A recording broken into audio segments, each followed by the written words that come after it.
If you've ever spent the holidays planning the drink selection menu for New Year's Eve, go ahead and hit that like and subscribe button, folks. Welcome back to the final trading day of the week. We're going to have two more trading days this year on Monday and Tuesday next week. Today is Friday the 27th, and it is the final day of the week here today. Not a whole lot of news, but we do have some stuff moving around. We definitely have some stuff to cover, and we have Jeffrey Hirsch from the Stock Trader Almanac back again here today. So let's just go ahead and get it rolling.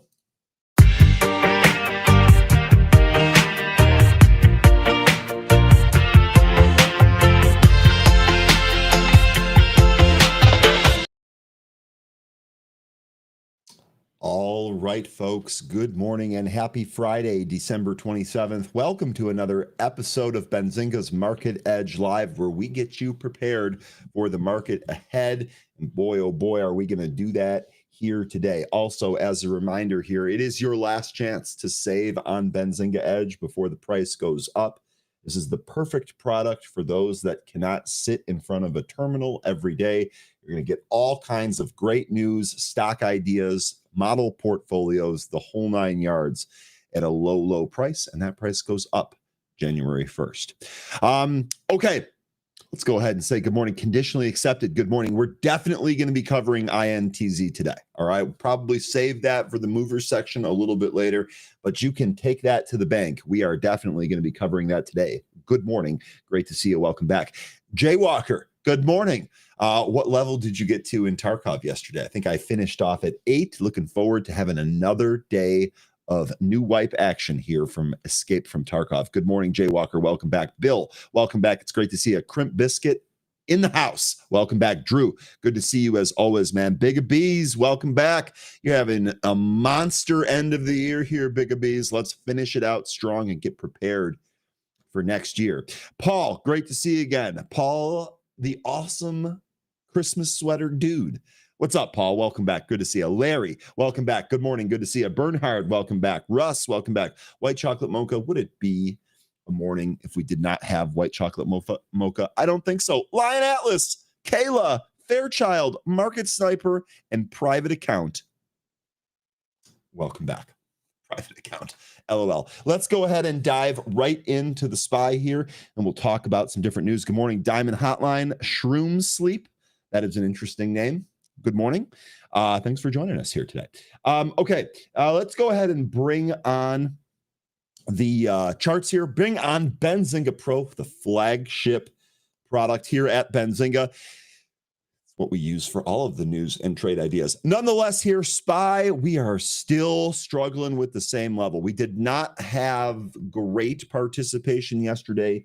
I will say, given everything that's going on with the end of the year and the holidays and the way the calendar falls this year, we actually did get a little bit more volume than I anticipated, but still very, very low and pretty much what we expected. Good morning, Nomad. Good morning, Kevin. 3D, good morning. Nice to see you. That is not true. Good morning. You guys and your YouTube handles, you crack me up every day. That is the little benefit of this, the unintended benefit. I get to laugh every day at the creative handles that you guys have. Anyway, regarding the SPY here, it was kind of lower volume, but we really didn't do anything in terms of the levels that we were looking to do, right? We traded right up to the 20-day moving average. We simply didn't have enough strength to break above it and close above it, and we are right there riding that level. Now, the 20-day moving average also falls right around this 600 level, which is 6,000, or I guess if I look at the ES here, it's about let's see, we're about 50 cents away. 600 basically lines up to about 6,100 on the S&P futures here. We're right around this round number, and so I'm not terribly surprised to see this kind of action here.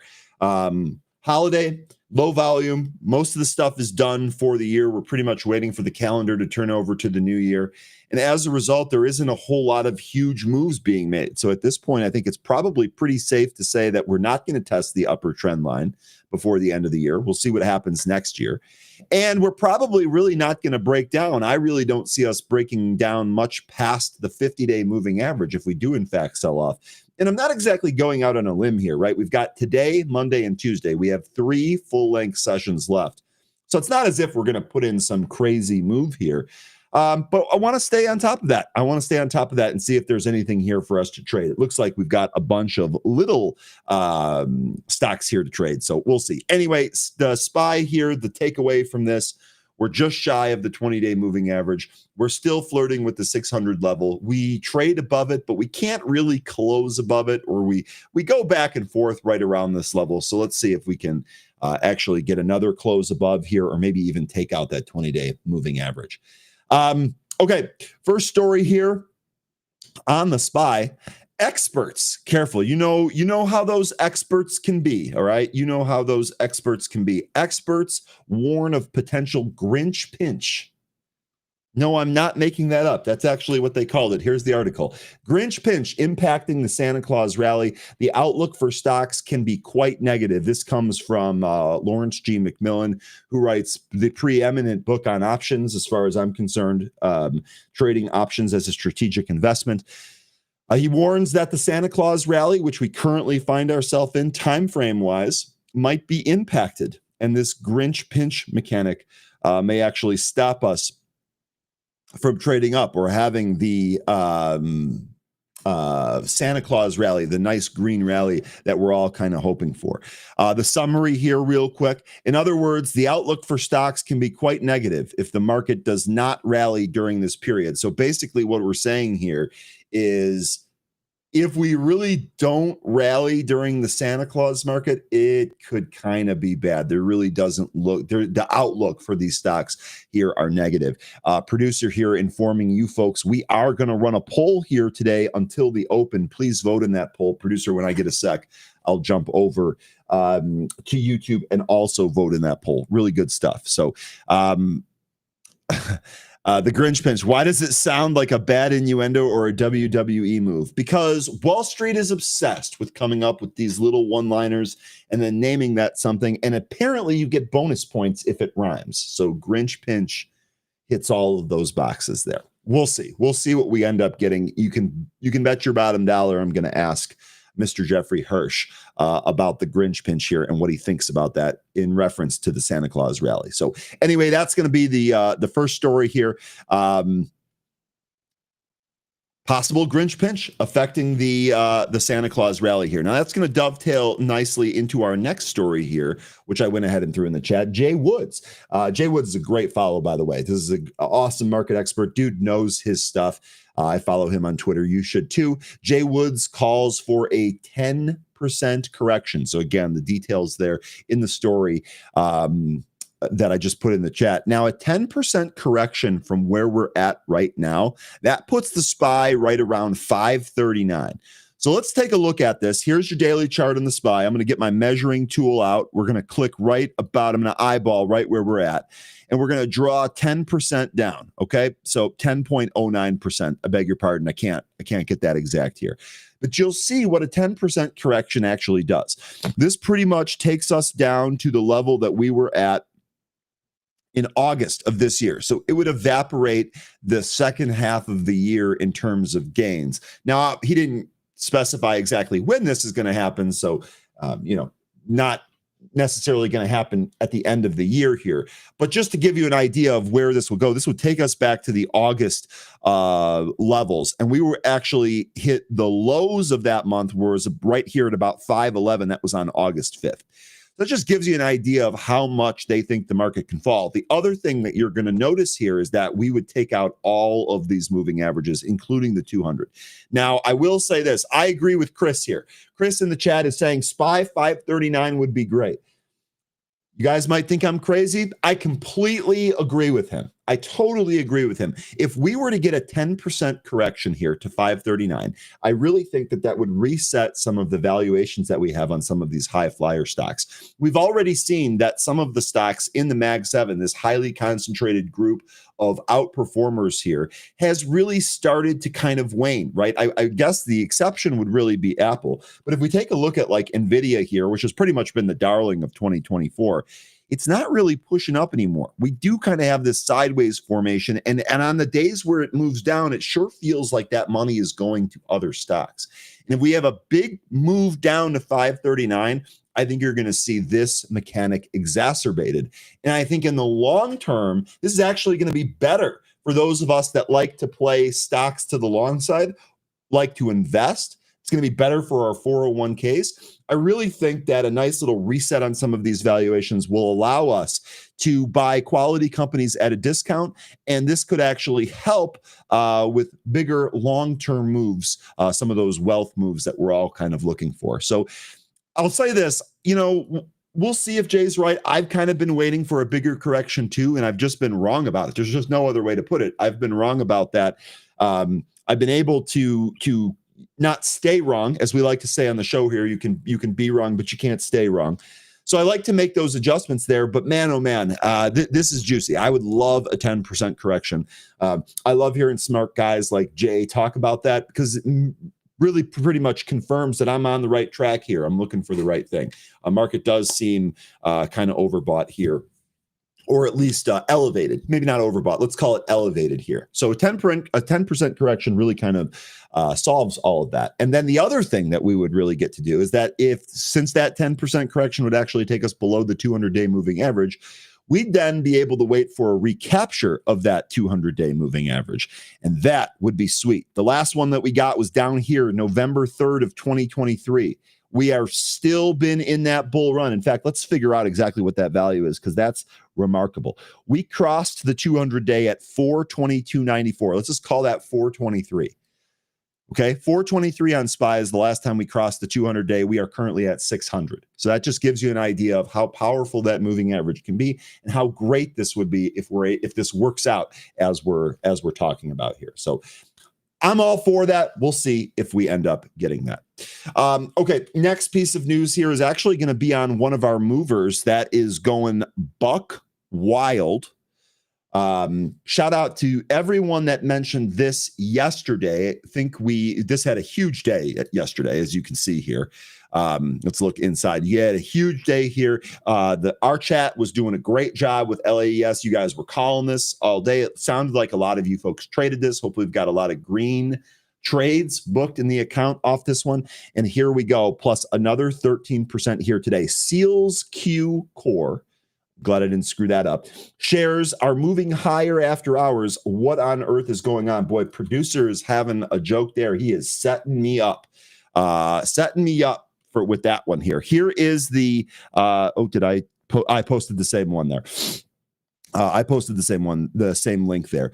Okay, shares are up more than 3% in extended trading after the company announced it had regained compliance with NASDAQ. Remember, we have talked a lot about these stocks that have regained compliance with NASDAQ have really moved, and it's been more than a one-day move, and that's kind of the big thing here. This also has quantum implications here.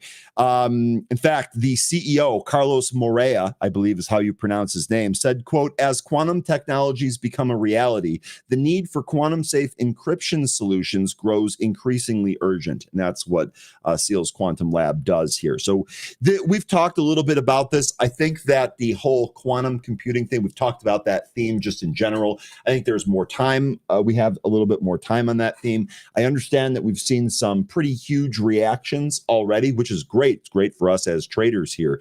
But it seems like there's going to be some more aspects of this, or more tentacles of this theme, that we should be able to trade. LAES looking like this is actually going to be on deck here again today, as we're plus 13%. Volume here in the pre-market, not great, but still notable, still there.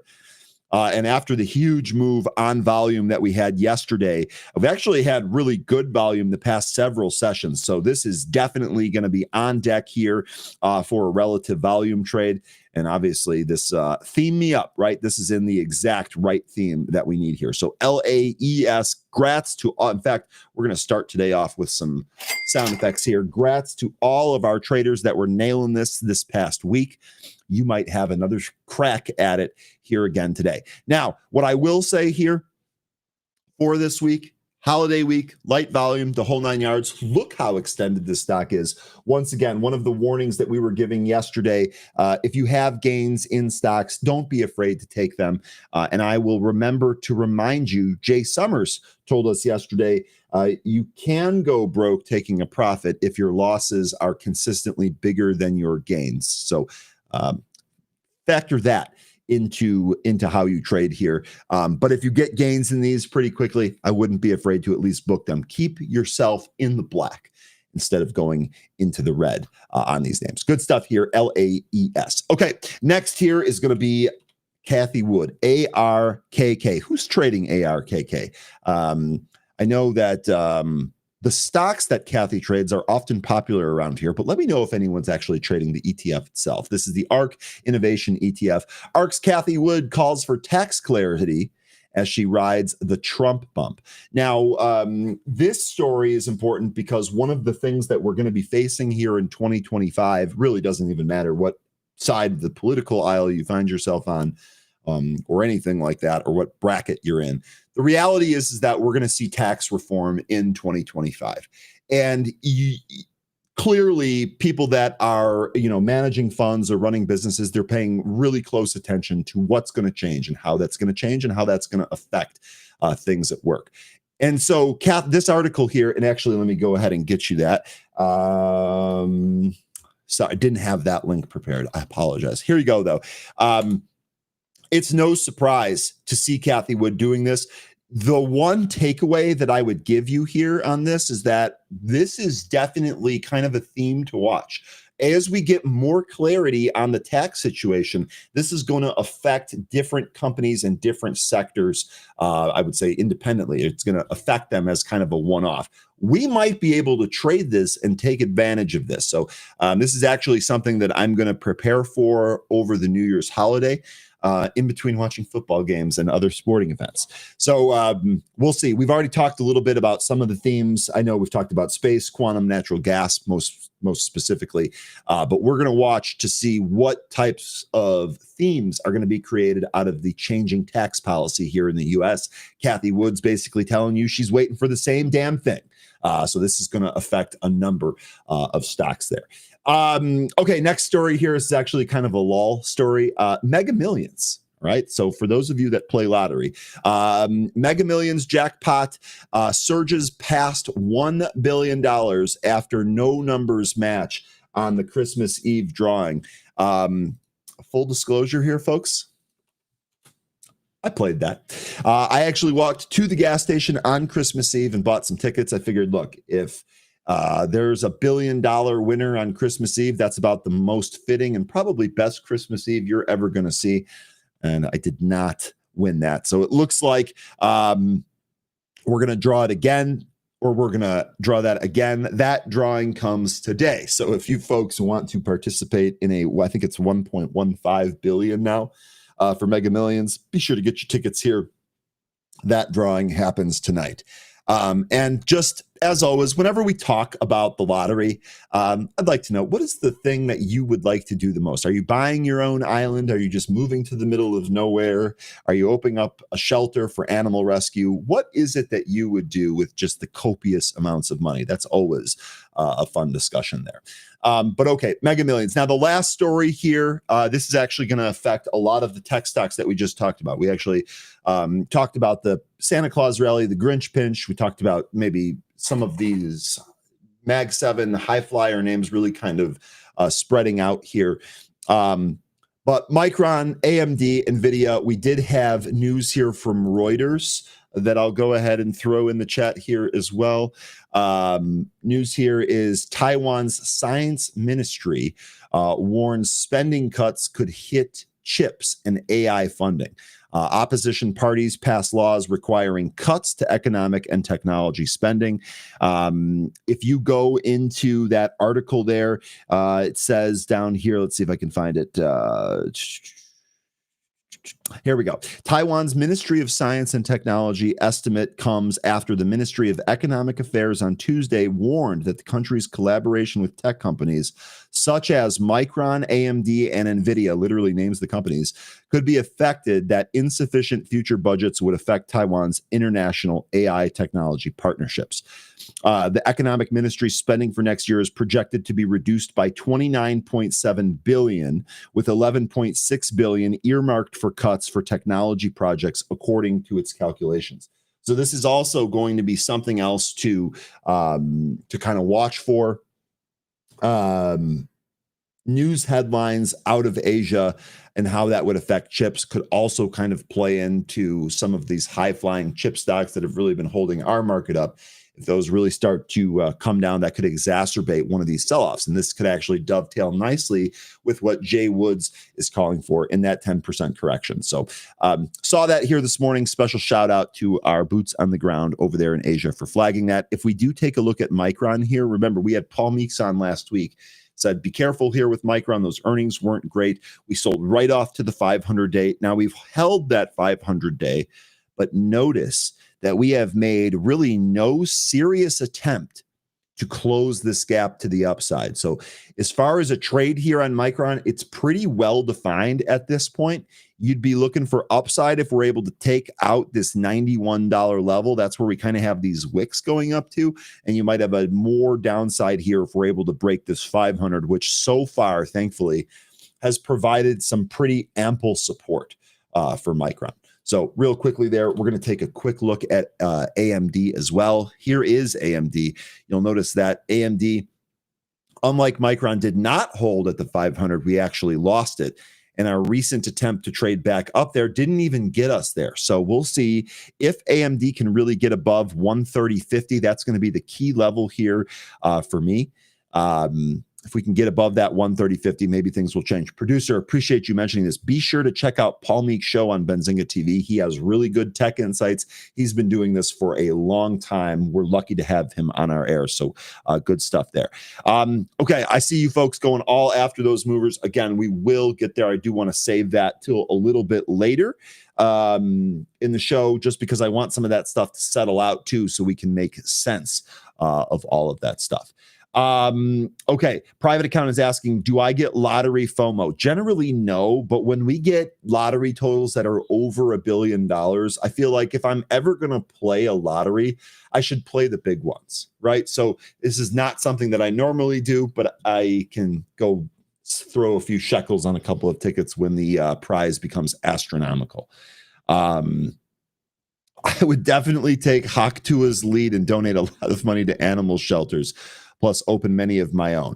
I'm with you on that. Danny says I would donate at least half to the Asher House Dog and Animal Rescue. There we go. Jane Smith, Animal Rescue in a 1967 Porsche 911S. Excellent taste, Jane. Excellent taste on that. Okay.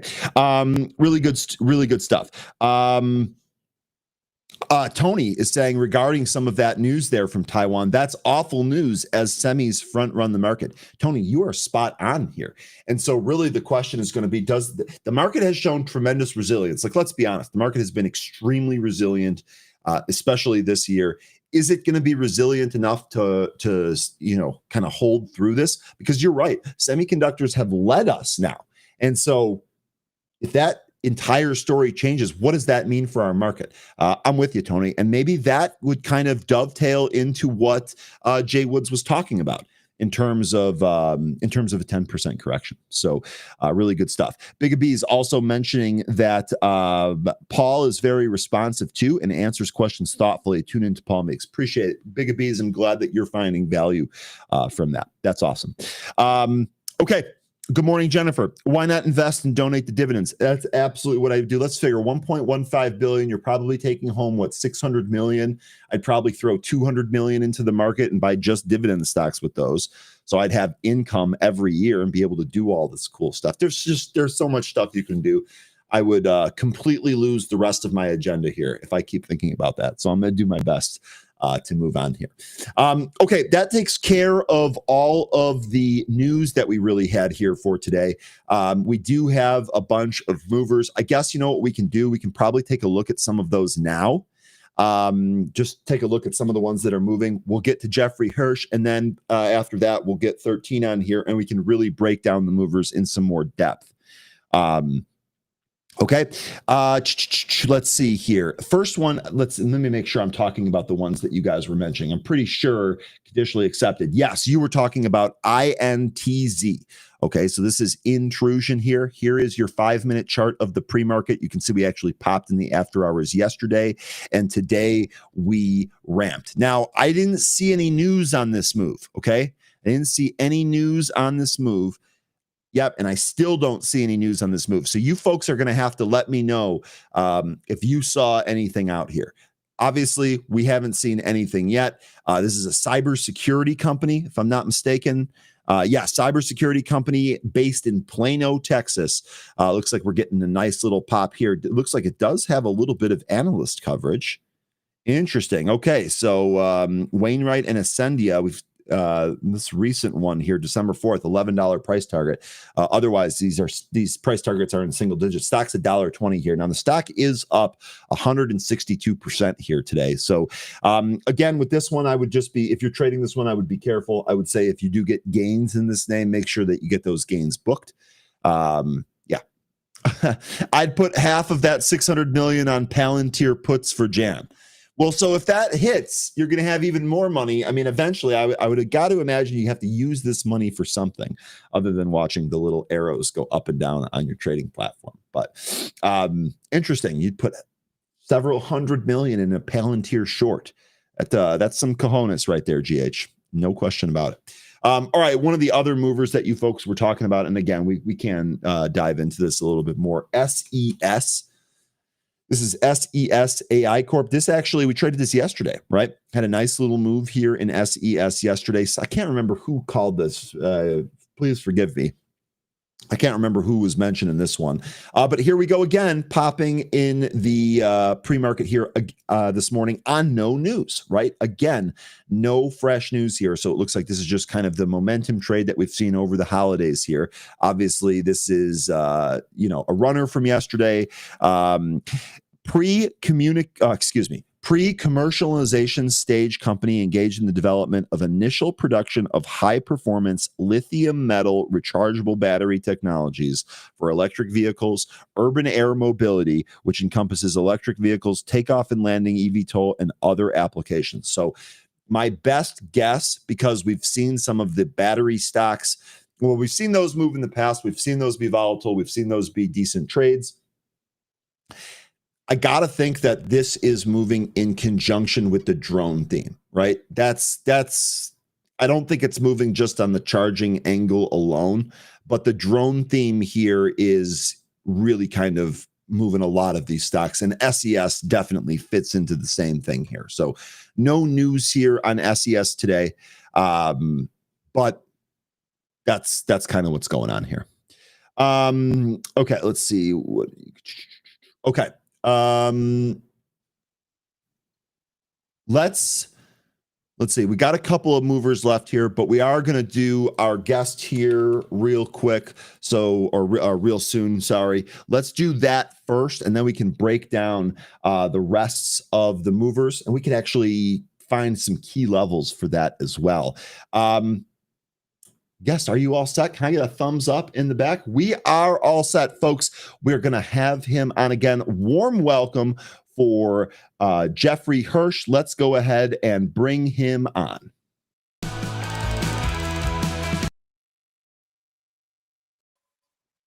All right, Jeff, welcome back. Thanks for joining us here.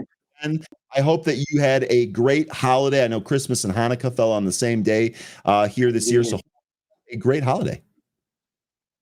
It did, very convenient. We were able to celebrate with everybody in the same day. It's nice. It's nice when you can do that. What's it been, 20-something years since that's happened? But it's been a while. And we had a little snow on the ground, so we had like a regular season. It's like no global warming, just a nice little coating. So it's very, very seasonal. Lucky you. I will say that my only complaint from the Christmas holiday this year is that here in Chicago, I did not have any snow on the ground. We actually just got a dusting, but it did not stick around there. So unfortunate. Anyway, Jeffrey Hirsch, CEO of Hirsch Holdings and the editor-in-chief of the Stock Traders Almanac, master market trends and cycles by getting the Stock Trader Almanac 2025 today. I will go ahead and throw a link in the chat for all of you that are interested in that. Again, Jeffrey, we're very glad to have you back. I'm going to start off here with one of the questions that we left off with last time. Yep. You were kind enough to explain to us the actual official dates of the Santa Claus rally, which we currently find ourselves in. Now, we did have some news here this morning. Lawrence McMillan, I'm not sure if you're familiar with him, the options, one of the my buddy Larry, options, the options guru. Your buddy Larry. Okay. I'll say less then. He said that market might be looking at a Grinch pinch here, and I'll just summarize it for you here. Quote, in other words, the outlook for stocks can be quite negative if the market does not rally during this period, end quote. He's referring to the Santa Claus rally. Of course he is. So what do you think, Grinch pinch or Santa Claus rally? So far, Santa's here, man. We've got a couple of red days, but not red enough to take out the green from day one. Our buddy Ryan Dietrich also put out a nice study the other day that when Santa rally starts the first day of greater than 1%, it's always up. So, I'm leaning towards the opening salvo of 1.1% for the S&P being a good indication. Yeah, we've got a couple of issues here the last couple of days, but it's not necessarily guessing or forecasting whether it's going to happen or not. It's being prepared when it doesn't, and it's just the first of our indicator trifecta. So it's a warning, a reminder to start looking at other things and being ready if the market can't pull it together through the rest of January. Okay, awesome, real good stuff there. The first question that I have for you here is, what does the Almanac say about small caps in the upcoming year? Maybe I don't know if it says anything specifically about that, but given some of the trends, what do you think about small caps, especially in the first half of 2025? Well, I mean, to me, right, I mean, small cap season is right now. Small caps are expected to beat large caps at this time of year, going from mid-December through, January, even into March. So the seasonal pattern for small caps used to be called the January effect, not to be confused with the January barometer, which is part of the trifecta, another thing that we invented. But small cap outperformance, the small cap effect really starts the last 2 weeks of December, mid-December. We haven't seen enough of that yet. And to me, right now, I mean, for me, seasonal patterns are tradable. They're something you can use to increase, your performance. But when they don't happen, they're an indication. So, there's an old saying from Edson Gould, the old finance and forecast editor, that if stocks don't rally during the bullish season, there are other forces that are stronger. When that bullish season's over, those forces will have their say. So the reverse is true. If the market's supposed to go down, like we didn't get in September and August of this past year, that's a bullish sign. So for me, if small caps can't perform or don't perform and don't start to I'd like to see them take out the Russells, take out the old highs. It's an indication that the market's having trouble. There's not enough broad participation. So it's also an indicator that I'm looking at small caps, and along with breadth and new highs and advancers outpacing decliners and that kind of thing. It's kind of in that basket for me as an indication of the market's health, the bull market's health. Okay, real good stuff there. I too use it the same way. I'm going to be watching small caps here. I watch the IWM, one of the tickers that I look at every single day. IWM. We're in October. Okay. Excuse me. Sorry about that. All right. The second question I have here: what sectors, like tech, staples, healthcare, and also asset classes like gold, silver, oil, tend to perform the best and the worst in Q1? And then just kind of maybe adding a little bit more onto that, if some of these perform, if some of these have outlier performance, what does that indicate? Much like you just told us about the IWM here. So what sectors and asset classes perform well and poorly in Q1, and what does that indicate? Well, you mentioned gold. I'll tell you that seasonality is over. We're out of our GLD and our silver and the GDX also. So that's a fourth quarter type of thing. So that's not one of the key ones. We just put out some recommendations on copper miners, and oil, producers, and the like the XES, which I picked up, and the XLE type stocks. So the operators and the big oil companies. So I think biotech is also in play. They got knocked down a bit with the some of the fears of RFK Jr. coming in there. Yep. I doubled down on my IBB. I see you put that up there. Tech, IBB actually had a really good spot here too at its 500-day moving average. We've actually seen a number of stocks and ETFs bounce from this level. But sorry for interrupting. No, please. That's a good observation. Tech, of course. I mean, I don't find any reason to go picking individual large cap tech stocks. I just own the Qs. We're looking for things that are off the radar when we pick our stocks that are doing well, kicking off acceleration of revenue growth and earnings growth and good valuations and under the radar. So the big big cap techs, just I own the Qs for those. Okay. Real good stuff there. Yeah. And that's interesting too, because we actually talked a little bit about what it means. We had some news here out of Taiwan, the science ministry warning that it could actually cut some spending on AI chips that would affect some of these names. We had Kathy Wood saying she's calling for tax clarity. I know we're expecting some tax updates here in 2025. That's likely going to affect some of these stocks as well. Okay. And then next question that I had for you here, how does the Fed interest rate policy impact seasonality? And then again, what does this indicate to you? I mean, it's another factor. It's aside from seasonality. I mean, it can impact anything. The Fed, we have a 5-discipline approach. Seasonality is one of them. We look at fundamentals, technicals, monetary policy is one of the key disciplines, and then sentiment. So it factors in alongside with seasonality and fundamentals, the technical analysis, and sentiment. So I mean, the question I have for the Fed and for everybody out there, how does inflation impact them? So inflation, and we have some inflation projection charts that we've been tracking all year, along with the 10-year, are two of the main things that I'm looking at for my forecast and my outlook to be changed or augmented, along with the January trifecta indicators and what's going on with small caps. But these are all the things we're looking at. It's not just buy the Santa Claus rally or buy the best 6 months. It's incorporating these different inputs, and the Fed is one of them. Interest rates are, look at the 10-year. The bond market's fighting with the Fed right now, or at least trying to tell it to slow down a little bit. I think the Fed, Powell did a decent job of resetting expectations at the last meeting. Mm-hmm. I'm still thinking that they might do a quarter point every quarter. Not that I think they need to, but I think that's what's kind of in the cards to get the rate down to neutral in line with GDP growth rates. So the Fed's a big factor, and it can override seasonality for sure. Yeah, absolutely. I think that's where "don't fight the Fed" is coming from. So I think if I heard you correctly there, you're expecting maybe 4 quarter point cuts this upcoming year here?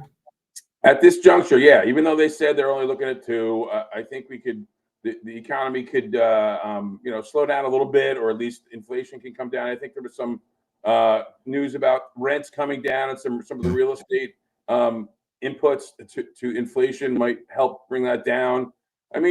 We've come pretty close to 2. Prices are still expensive, and everyone's still upset about that, but they're not going up at that same rate that they were the last couple of years. So yeah.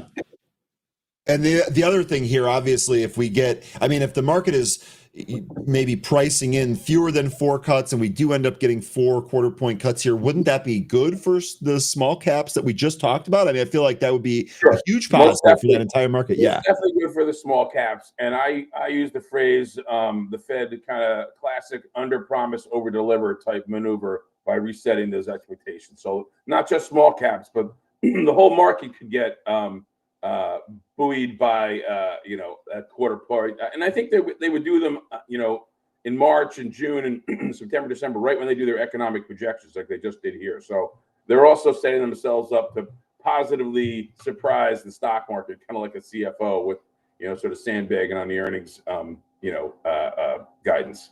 Okay. All right. Really, really good stuff there. We'll see how that plays out. I know that's one of the big things that we're kind of waiting for here in 2025. There's a Don't fight 10-year the right Fed. now. You got in the 10-year. Okay, next question that I had here. You had talked a little bit about this. I know we talked a lot about the Santa Claus rally, so that's fine. You had mentioned a little bit about the January barometer. Do you want to talk a little bit about that again? Just kind of expand on that some more. I mean, it's sort of the granddaddy of the January indicators. It was one of the other ones that Yale, my father, created back in '72 in the '73 Almanac. I mean, it simply states as the S&P goes in January, so goes the year. It's got a pretty solid track record. It's not perfect. Nothing's perfect. Nothing works 100% of the time. Mm-hmm. But just the 12 major errors since 1950, it's about 85% accuracy ratio, and you throw in the flat years of plus or minus 5%, that's about 75%. The market's got a bias of being up most of the time anyway, and people will try to refute that. But and they look at other months, but January itself, at the beginning of the year, gives you this opportunity to see how the market's behaving, and the market is its own best indicator of what's going on there. We combine the Santa Claus rally, the first 5 days indicator, and the January barometer to make this trifecta. And I mentioned when all three hit, market's up 90.6% of the time for an average gain of 17.7%. But the January barometer exists because of the lame duck amendment, the 20th Amendment to the Constitution, that took new Congresses convening, which we have a new one right here, in January. Instead of the word lame duck comes from the fact that they used to be elected, November, and then 13 months later they would take office in December, because back in the old days, people were getting to DC by horse and carriage and that kind of thing. And then it also moved inauguration from March 4th to January 20th. So it compacted all these events in January. We used to get our State of the Union addresses in January. It seems to be, pushed out a lot more. Kind of irks me a little bit. It was really nice to have all of that, policy setting, agenda setting activity with Congress convening, presidents being inaugurated, all and States of the Union all in January. So we got a feel for what the Washington was going to be doing and how Wall Street could reset itself. So January barometer doesn't exist before Roosevelt's time. We started in 1938 after the very lopsided congressional margins for the Democrats were over in the Depression era. That's pretty much it. As January goes, so goes the year. Okay, that'll definitely be something to watch for here again this January. Let me ask you, just as kind of a follow-up there, and maybe this has no effect. I'm just kind of asking off the cuff here. Would you, just given how the market has really kind of traded up pretty much all year here? I mean, we had two periods, one in April and then one again in July where we kind of pulled back. Would you rather see maybe a pullback prior to that January? Like if we got one, I know we got a little bit of a pullback here. Yeah. So does this help then? Are you happy to see this ahead of January? Man, I think it helps set up the Santa Claus rally. Yeah. And the small cap, effect, and the January barometer, and, basically take some froth off the table in general. Not a whole lot. I'm bullish for next year, not as much as I was for this year. And I do expect some weakness and chop in Q1, especially as the new administration starts, taking care of things, and we'll see how that rolls out. Mm-hmm. And again, I mean, this is also based on some of the seasonal post-election year patterns that we feature in the Almanac. And then I expect another, August, September, Q3 type of weakness, very typical seasonal weakness, and some, a much choppier year. I'm looking at like 8 to 12% right now, unless Santa fails and first 5 days fail and January barometer fails, then we'll recalibrate a bit. But right now I'm looking at a kind of a standard bullish year, not as double digit, not high 20% like we had the past couple, but I think this little correction helps reset that. Okay, awesome. Actually, we had a great quote the last time you were on, one of our viewers here. You can't have a Santa Claus rally without a sell-off. We had just gotten one, so that certainly sets up well here. Awesome. Jeffrey Hirsch, CEO of Hirsch Holdings and the editor-in-chief of the Stock Traders Almanac. Again, I went ahead and threw the link to that here in the chat. Thank you so much, Jeff. I think we might have to check in with you more often, and kind of get some of these seasonality patterns. I really appreciate this, man.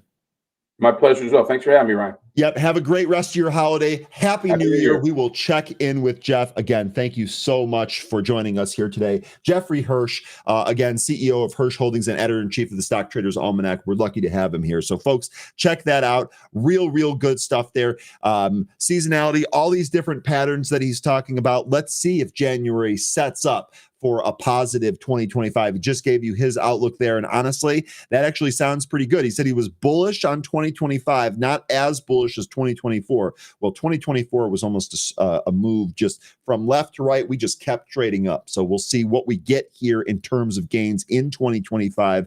I will say, feel pretty good about that. Feel pretty good about that, especially if his rate cut 4 rate cuts come in here. I think that would be pretty good for small caps. So really excited. Awesome stuff. We really appreciate that. Now, Jeffrey's departure leaves room for 13. Let's go ahead and bring him on and check out how 13 is doing. My interface. There we go. 13. Happy Friday, boss. How are you doing here today? You're muted, bro. I don't know why I keep doing that. I always forget to turn my microphone on. But hello, everybody, and how is everybody doing? It's been a wonderful Friday morning. Hope everybody's having a good morning as well. Let's find some movers, shall we? Oh, absolutely, 13. In fact, one of the things that you should, first of all, just had a great interview with Jeffrey Hirsch, and thankfully, because we actually did not have a ton of news flow here today. And you know what that means, 13? When news flow on the broader market on some of those bigger stocks is a bit muted, that should be pretty good for the smaller stocks that we take a look at. So we broke down a lot. The news was so dry, I had to cover Mega Millions news. 13. So you let me know if you get yourself a ticket here. I'll say this right now. I am going to get myself a ticket. And if I win, there will be a party for everyone involved. Is the next drawing tonight or next drawing is tonight, 1.15 billion. All right. Well, everybody in chat, you heard it here. If Ryan wins, we all get a piece. Hey, we're going to have some fun. Look, we are going to have some fun. Okay. 13. First of all, did you have anything on the SPY? I kind of already talked about this a little bit here. I know we really didn't do a whole lot. Did you have anything you want to cover? Or should we just go straight to the movers? It's still doing what, I was talking about. I'd like to see it do, which is kind of hang out around 600, maybe consolidate a little bit, and then come back down towards the neckline of this head and shoulders pattern that we're seem to be forming here. This 600 area would be the topping area for the right shoulder. So just need to see a little bit more weakness. Need to see us lose that 50-day SMA again, and then I think we get a resolution of this head and shoulders. That would be great because we still haven't got a corrective move yet. I know we did have that pullback, but we only ended up going down 5% off the highs, and that 5% we struck in the pre-market. So I still think that there's more of a more corrective move coming, especially if we can't nullify this head and shoulders pattern that we're putting out here on the SPY. We've been setting up since the beginning of November, actually since the election, to be honest. So that's kind of what I'm waiting for, is just to see if we start to lose. We've already lost the 600 handle, but to see if we lose it further. And on the way down, we have levels of previous all-time highs. Next one below us is the 596.65 previous all-time high, and then you have the 50-day SMA beneath that. So kind of this is what I'm waiting to see if we get that breakdown or not. And that's all I got in the SPY, just kind of waiting. Okay, awesome. So the one level that you covered there that I did not mention was 596. What was that previous all-time high was 596.65 cents. 596.65. Okay, so I pretty much laid out the exact same levels you did without that 596.65. So okay, really good stuff there. We'll see what we get here in the SPY. Honestly, these last couple of days in the year and right around Christmas, I end up trading more of the smaller names, which is what we're going to kind of focus on here today. But definitely want to take a look and see what the SPY ends up doing here. Let me flip over to the movers page here, 13, and we can go ahead and get started. Now, as I mentioned here, because the news flow was so light, I started to touch on some of these. So I'm going to go back to the ones that I kind of already covered. I didn't dive into levels or anything like that. These first two here didn't really have any news, so there really wasn't a whole lot to break down. First one here on the list that I can confirm a number of our chat members are already trading, at least already watching here, is going to be ticker INT. INTZ, this is intrusion. Now, this is up 364%. It was up 446% earlier on no news. The only thing I have for you here is this is a cyber security company. It's got minimal short interest. I don't think I saw here. Yeah, it doesn't really have a lot of recent insider stuff. Yep, that was from April. Share structure here, right where we want it, 8.2 million. Did you have anything here on INTZ? So I didn't have time to cover anything, so we're going to be doing that in real time. While you were talking with Mr. Hirsch, though, I did start to go through some of these movers and just see what the reason they're moving is. Looks like INTZ, this would be a move of relative volume. Yes. Yesterday, we had a pretty outsized move for the in terms of volume for the stock. I don't know if this is the biggest volume day it's ever had, but it certainly looks like it might have been. But with that sudden change in volume day over day, that's going to allow a lot of eyes, or that's going to bring a lot of eyes to the stock. It's going to get more trading action today. So now here we are above the 200-day SMA levels that I see for this. One of the earliest ones looks like to be about 260, and then we could probably also draw on 3 even and then 320 to the upside. Now, as far as INTZ goes, for those of you that were trading in the pre-market, show of hands if you traded that VWAP bounce that I'm seeing here that happened about 30 minutes ago. And did you catch that? You did. Yeah, well that would have been right here at about 8:10. So about 40 minutes ago. You're exactly right. That was a nice little VWAP bounce there. Maybe we get another one as this is settling here near that VWAP. Yeah, I currently see it just right beneath VWAP at the moment. So, kind of waiting to see what the kind of price action we'll get out of this, but it did just recently bounce off of the 65 EMA area. So I'm just going to, as far as INTZ goes for a trade, I'm just going to wait and see what we get closer to the open before we make a decision, because it could continue to go down further before we get the opening bell.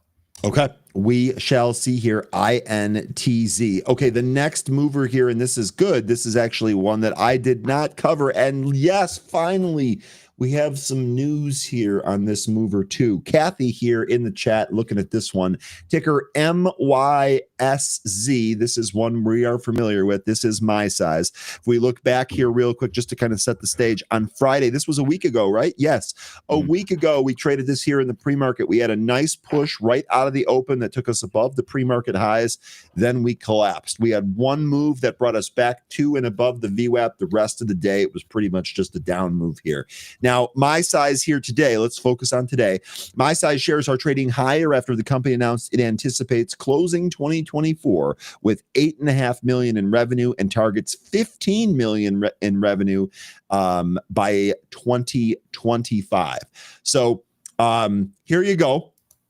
My size here up 137%. Looks like we actually had some more stuff here. My size surges after the revenue guidance. So basically just giving you some revenue guidance here. Looks pretty good. Stock is up on volume. What do you think here? Yeah, that was the Form 8K that kind of revealed all the good information that we're getting out of this movement. So the revenue, the guidance, that's going to be great for the company, especially one that's getting really close to maybe needing to raise some cash. I don't think they're going to need to do it if they anticipate that they're going to have this kind of revenue in 2025. There is still that chance because they're very, very close to needing it. If you look at their, compare their balance sheet to their income statement. So that's just one thing to keep an eye on if their revenue does improve. If you're going to be trading this for the long haul, like throughout 2025, that's something you're going to want to watch for to see if they do end up solving that little bit of a cash flow issue that they have. Doesn't seem like they lose a whole lot, but if they continue to lose the little that they have, it's going to need to do an offering. 1.15 million shares in the float. Going to be very easy to move this around. Yep. Look at the price action we're already getting this morning. As far as levels go, let's see here. Well, wow, when we traded this last week, this went all the way up to 794. And then it came right back in. We blasted past that, and now we would be looking at this. I think, no, we're past that as well. It looks like we would be trying to make our way through this consolidation from the spring and summer of 2023. That's where a lot of this price action is right now is working its way through. But it seems like once we get past 10, maybe even 1050, things might be able to move a lot better. So we'll see. 1050 does stand out as a level though. So I'm not so sure about 10. Maybe you could, I guess you could say 10 and 1050, the next upside targets for NYSC. Okay. Real good stuff there. I actually like the action here, right? Impulse move on volume, back tested the VWAP, more volume a little bit later, new highs on that second impulse move. So pretty good here just in terms of the action here on my side. So really good stuff. Quick question I want to answer here about Benzinga Pro. Bacha, I hope I'm pronouncing your name correctly. Hi, question. Is there any delay on the news tab? No, there isn't. All of this is going to be real time. Now, some of these things like SEC and press releases, those are all done via an API. So those are actually operating at light speed. That is to say, if a company releases a press release via one of the press release sources, you'll get it at the same time it is released. So no real-time news feed, and it's lightning fast. Bacha, hope to see you on board here. Okay, let's keep rolling here. Good stuff there on my size. Like I said, the last time that we had this, it had a lot of action right out of the open and then very little afterwards. We'll see if we get the same thing here. But so far, this pre-market activity looking pretty good and the volume looking pretty good here too. 14 million shares already. Real good stuff. Okay, next one here is going to be WIMI. This is WIMI. I know we've traded this one before, but I can't remember exactly when it was. It's worth noting here that this had some penny stock movement starting in the middle of December here. I likely didn't cover this a whole lot just because it was in penny territory. It came back into penny territory, but now it looks like we're having a huge move here, and it looks pretty good on volume as well. Looks like we traded almost up to 260 there before backing off.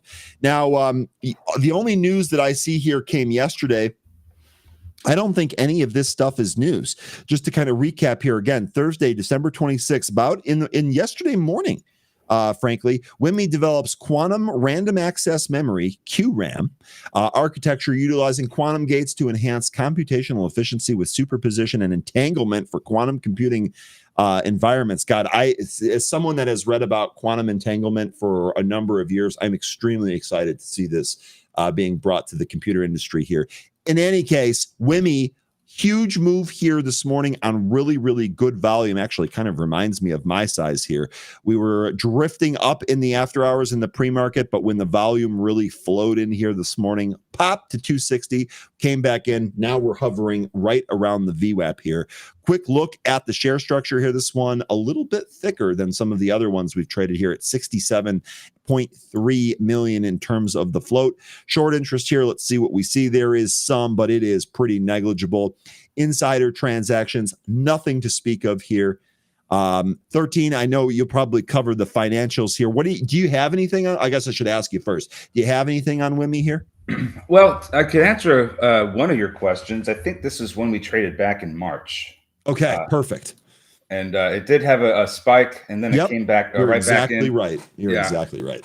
So, but today, it's moving a lot better. I think it's on better news as well. I mean, the quantum theme is apparently really strong right now. So if you have a company that's in that space and they have news like this, it's going to do things like that.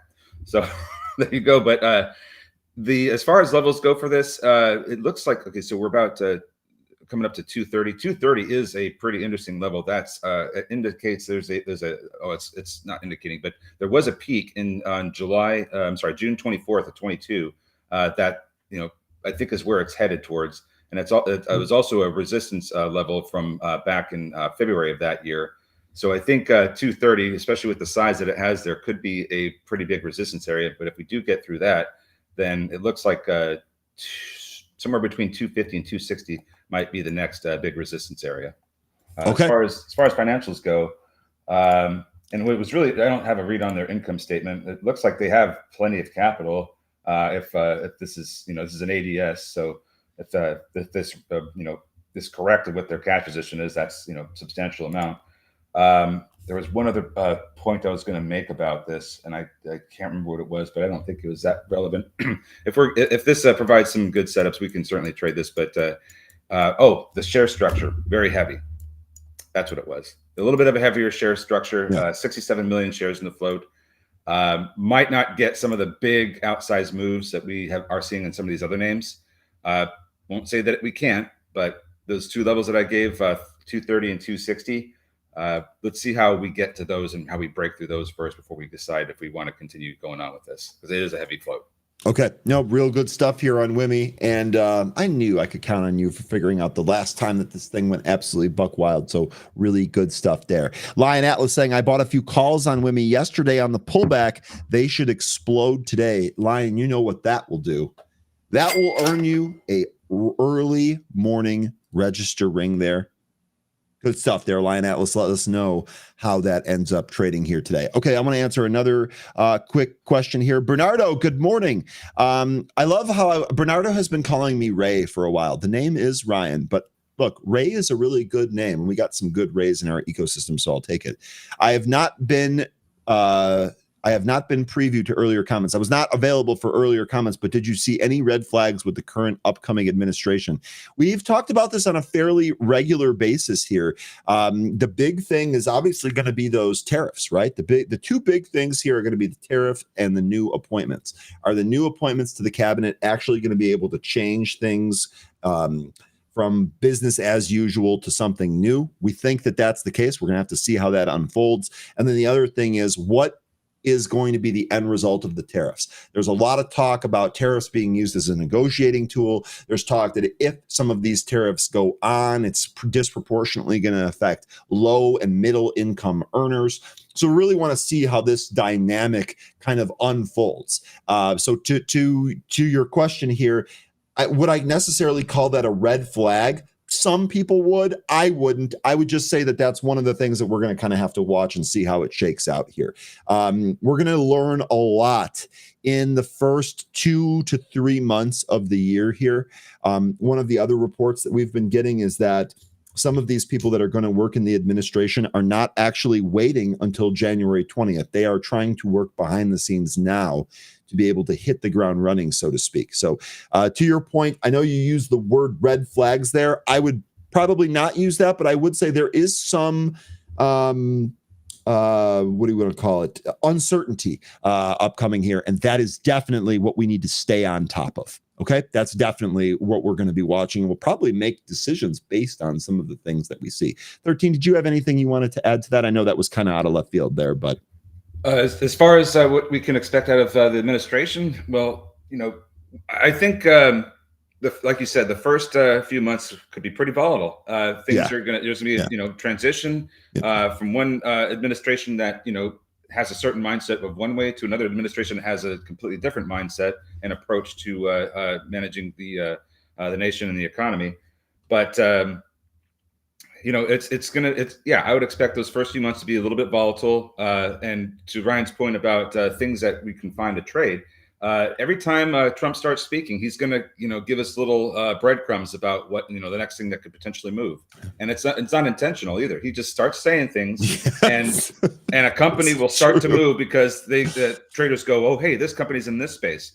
Kodak's a great example. Yeah. So I will be kind of listening for the things that he says, not necessarily because I'm super excited about different policy measures, but because I think that there's going to be some trade opportunities with things that get said by our administration. Yeah, I think you're exactly right. I think that's a very level-headed approach. So, Bernardo, and yes, I'm hopefully you are feeling well here, and you're welcome.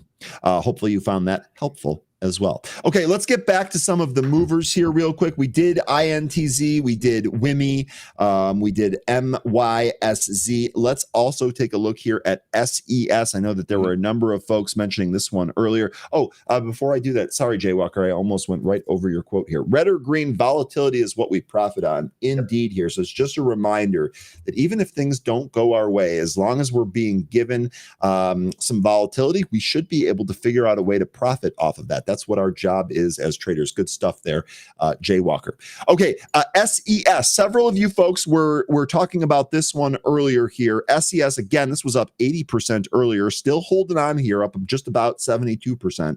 No news, but the big thing here is that this is a runner from yesterday, right? We had a huge move yesterday, and I think you folks were on this one. We actually had one of the textbook trades here. I'm just going to remind you folks again of one of the easier ways to trade some of these smaller stocks.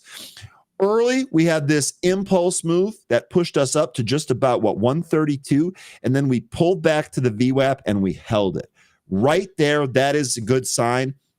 When we did not break down, this started to move back up. We got the expanding volume in conjunction with this key level, this 132, the impulse high getting taken out there. That is your trade. Once we do that, once you're able to hold the VWAP there, that is a potential entry period. The 132 cross on volume confirms that the trade is on. The rest of this then is just using your risk profile to scale out of this position. So this actually gave us a great trade yesterday. Now here we are gapping up here in the pre-market again. So to me, 13, this sure feels like continued momentum or relative volume, or however you want to look at it. What say you, boss? Yep, relative volume is what I would be looking at with this. You take a look at the volume we had yesterday. You look to the left to see if there's any other days like that. Hard pressed to find any. So I would say, yes, we are going to have a nice relative volume day with one little caveat. The float is about 170 million shares. So that's going to be, that's going to require us a bit of a Herculean type of strength in order to get this thing up.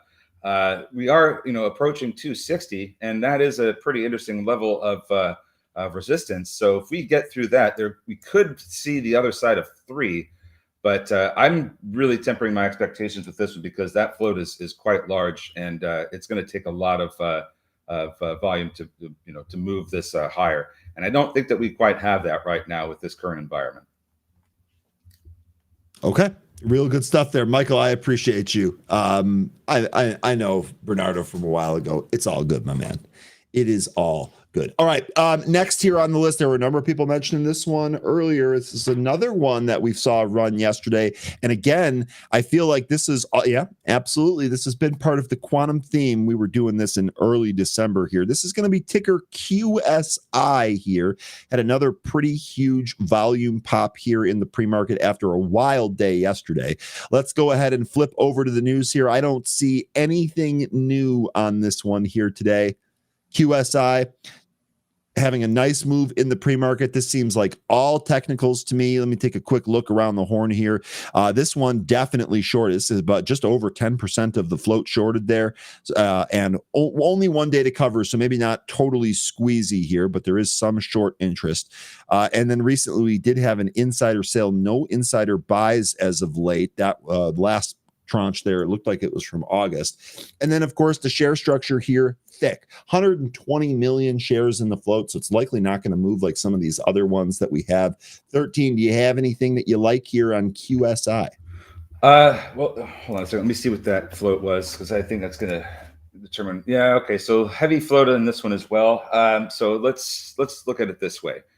If we do get the volume to help push this up further, I'd be really curious what happens between 385 and 390. That was a kind of a topping out area that we had back in July last year.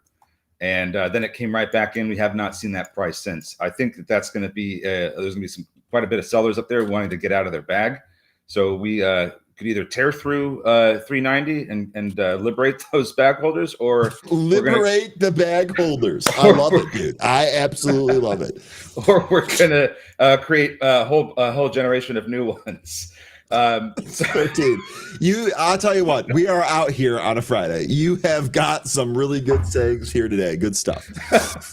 So that's a concern here with the size of the float, and just looking to the left and seeing all these different peaks that we've had and what happened following them.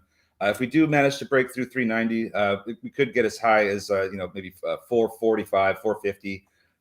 But I don't know how high this one's going to go. Those are the next couple of levels to watch for. We do have more we could look at later if we do manage to get a large amount of volume pushing this up. But for now, this is safe. 390 and 450 are probably going to be the two upside targets to watch for. Okay. Real good stuff there. A new generation of bag hill. Anthony liked that too. 13, you do have a way with words. Okay, real quickly here, I did want to highlight this. Thinking about it, good morning, welcome back. Glad to have you here. The Story Trading guys, we do love those guys from Story Trading here, like True Golf. So I think it was, I can't it was Crimp Biscuit trying to get me all on TRUG Trug. Electronic video golf.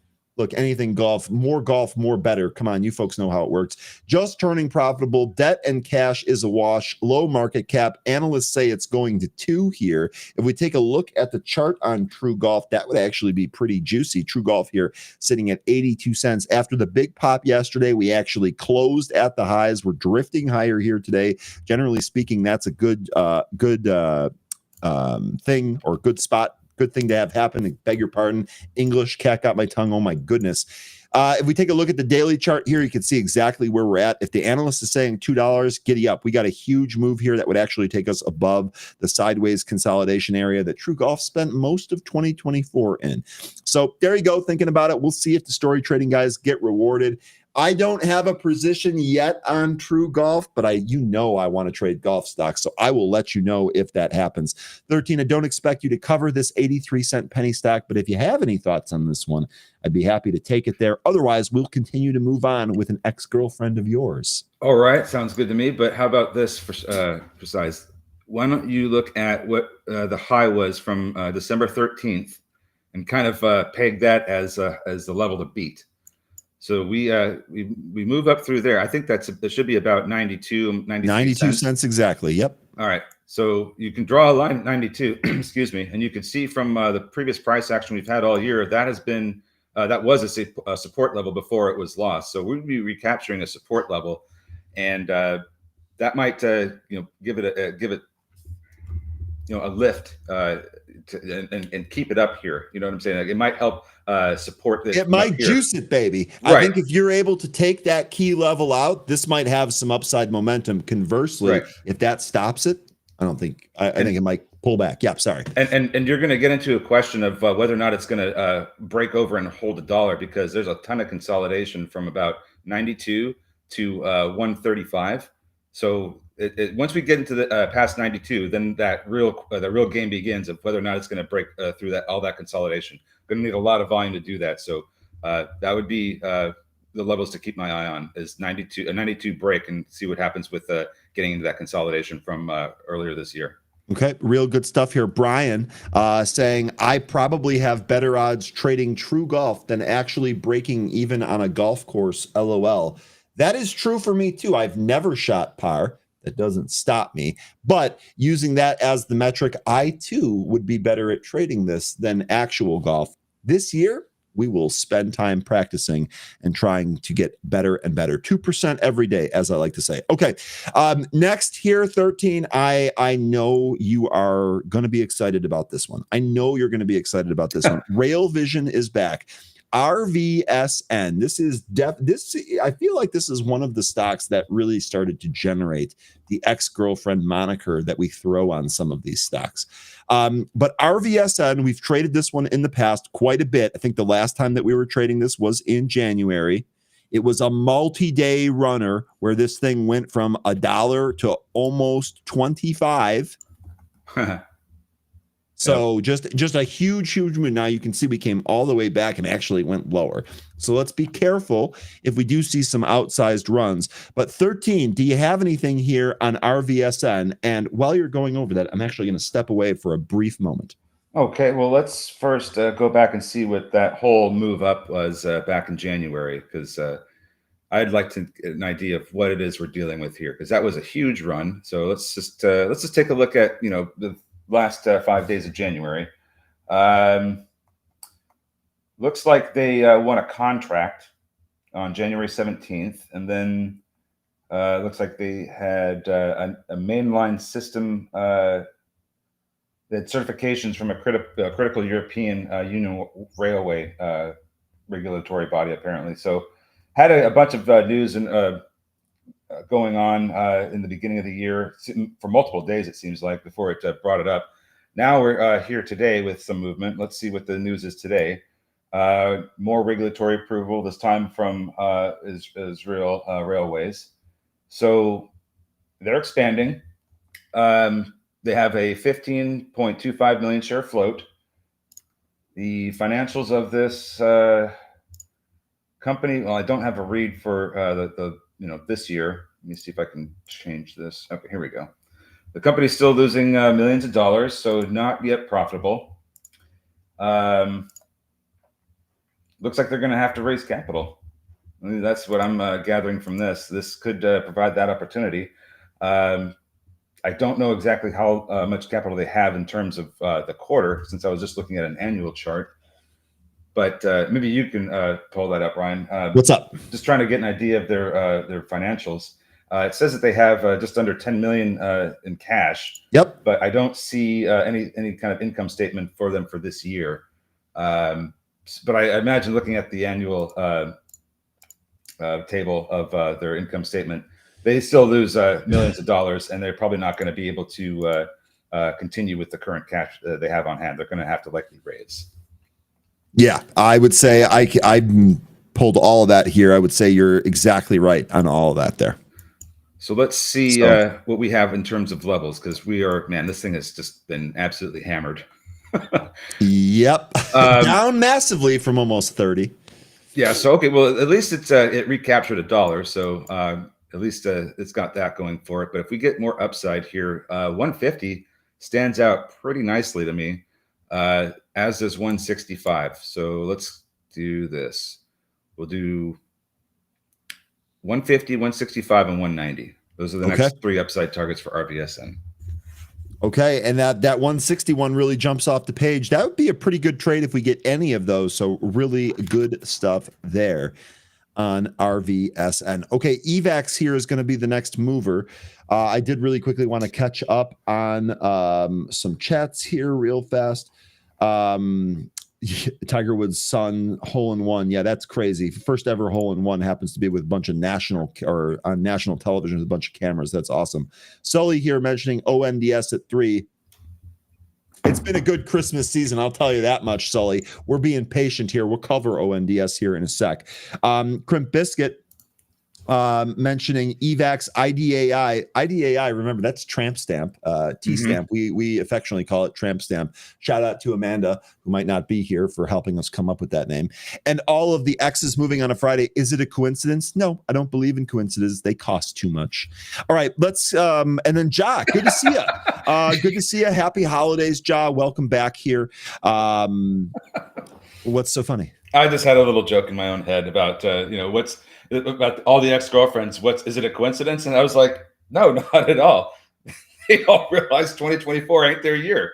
Nope. So they're all they're all out here. Okay.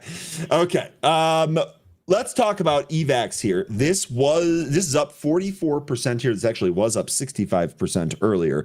Evaxion shares are trading higher after the company filed an application for a patent for vaccines targeting, I've never heard of this, but I hope I'm pronouncing it right, Neisseria gonorrhea.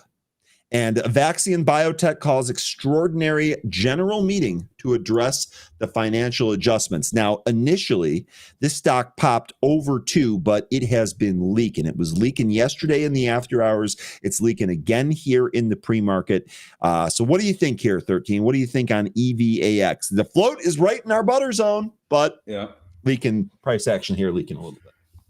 Back over $1, so that's nice. 130 apparently has a large amount of sell orders. That's the first thing I'm seeing looking at my broker here.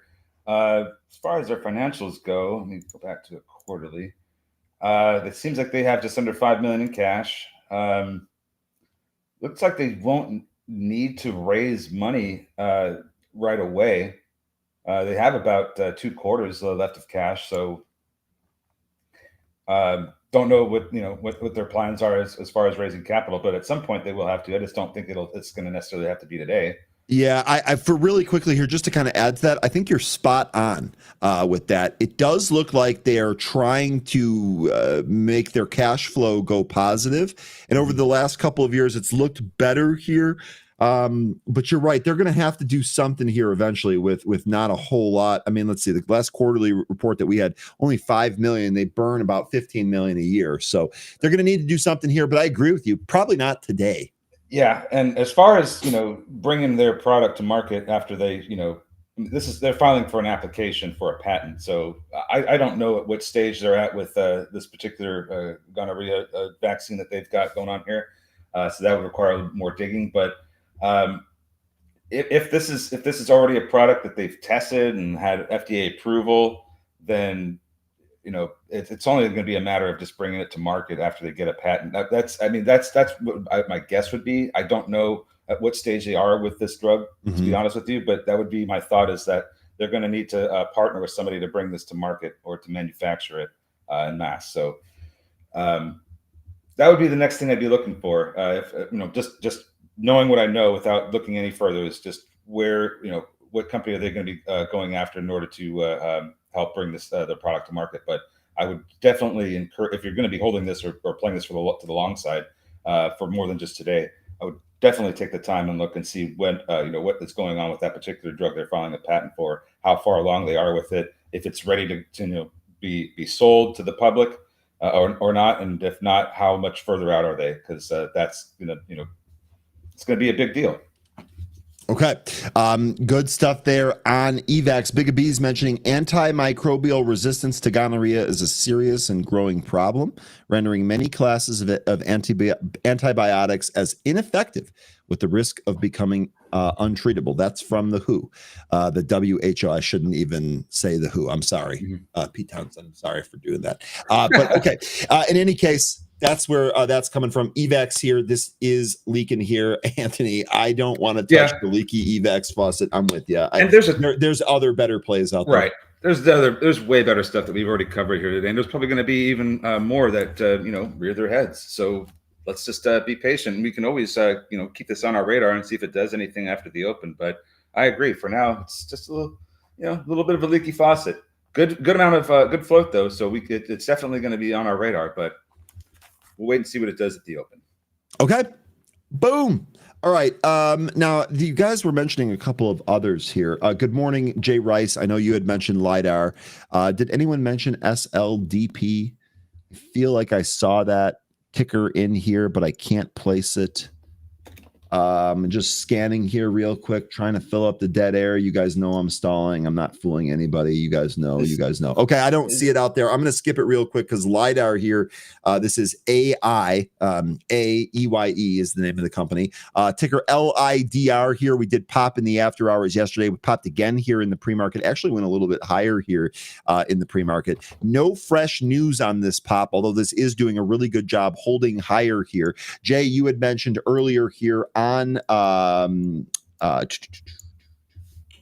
LiDAR running on the LI CEO comments. So Jay finding a relationship trade there. Here LI is Li Auto. What were those comments here, Jay? I would imagine shares of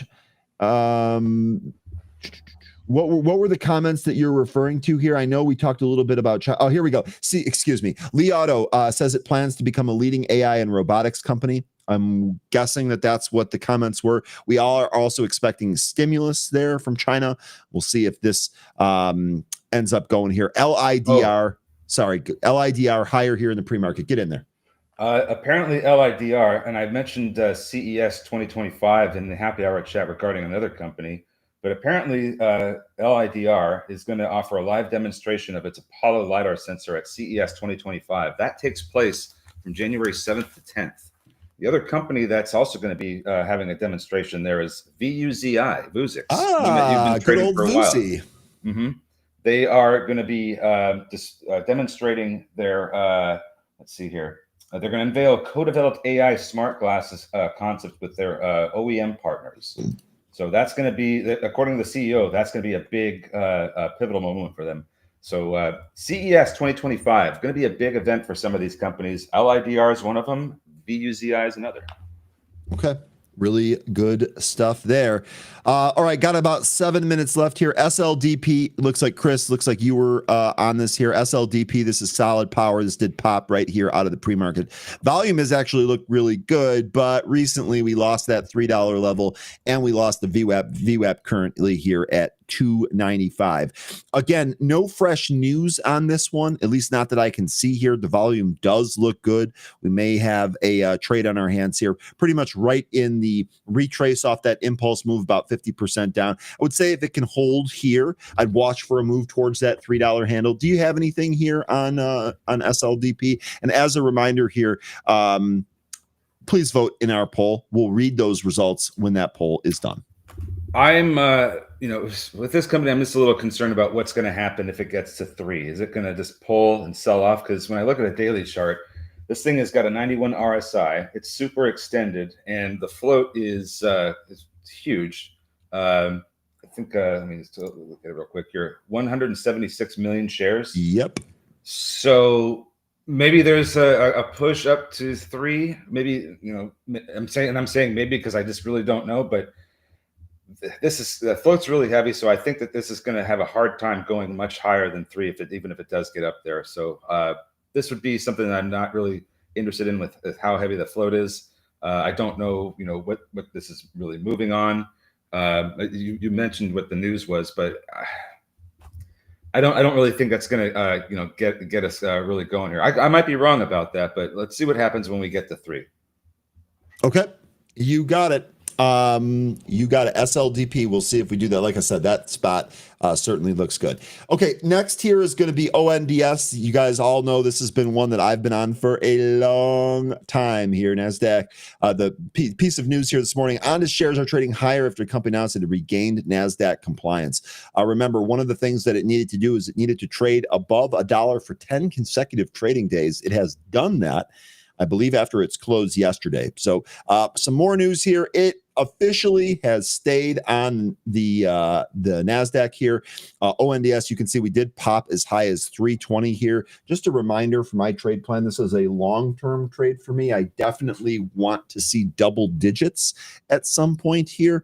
So I've really kind of been holding on to my shares. This is unlike a lot of the stocks that we talk about here in trade here. I'm not trading this one very often. I'll update you when I do sell. I had been buying hand over fist when this thing was under $1. So this is definitely a really rewarding run and a really good hold here, but I am still long ONDS. Again, looking for double digits, at least for a piece of the position that I have here. So more good stuff here today. We'll see where this finishes this morning. 13, did you have any other stocks that you wanted to cover here? It looks like INVZ and SRFM are being suggested by the chat. Should we just go to those? Yeah, let's do that. Okay, we'll do INVZ first here. This is going to be Innoviz Technology. The stock is only up by 5% here. Actually, it looks like we had a volume pop above 2 earlier, and then we've kind of leaked back down here.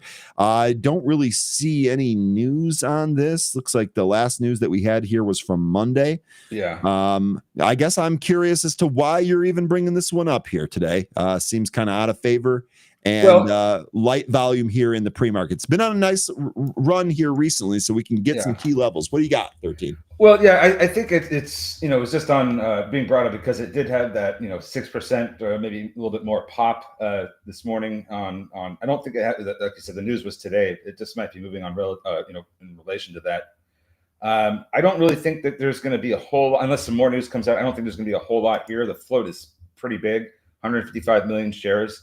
It's going to take a lot more volume than what we've been getting this morning to move it anywhere. You can look at the session volume that we've had. We haven't even gotten to the average 100-day volume. So, and this is a large float. I don't really think there's going to be a whole lot here today if we're going to deal with this kind of volume.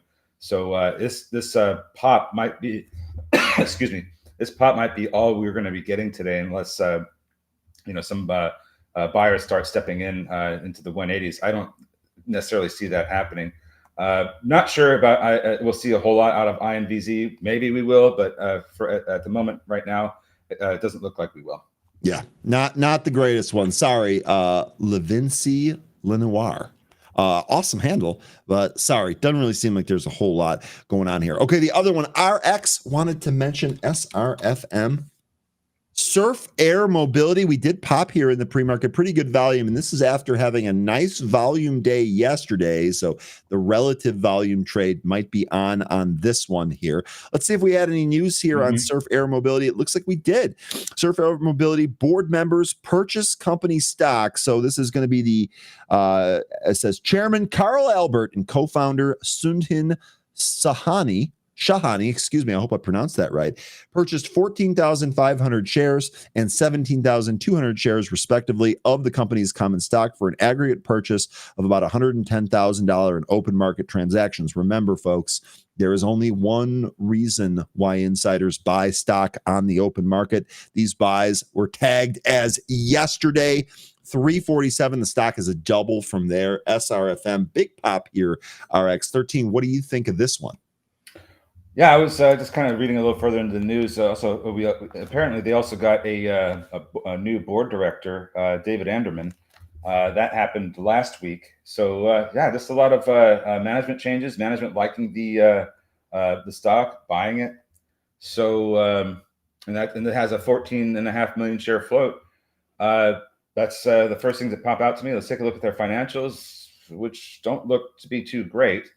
They losing this last quarter. They lost a little more than 12 million, and they do not have cash in the bank. They have about $500,000 in the bank, so I think that they might have to do some kind of capital raise here soon, unless there's some other news I just haven't seen that indicated they had already done a capital raise, and it's just not reflected in their on their balance sheet yet.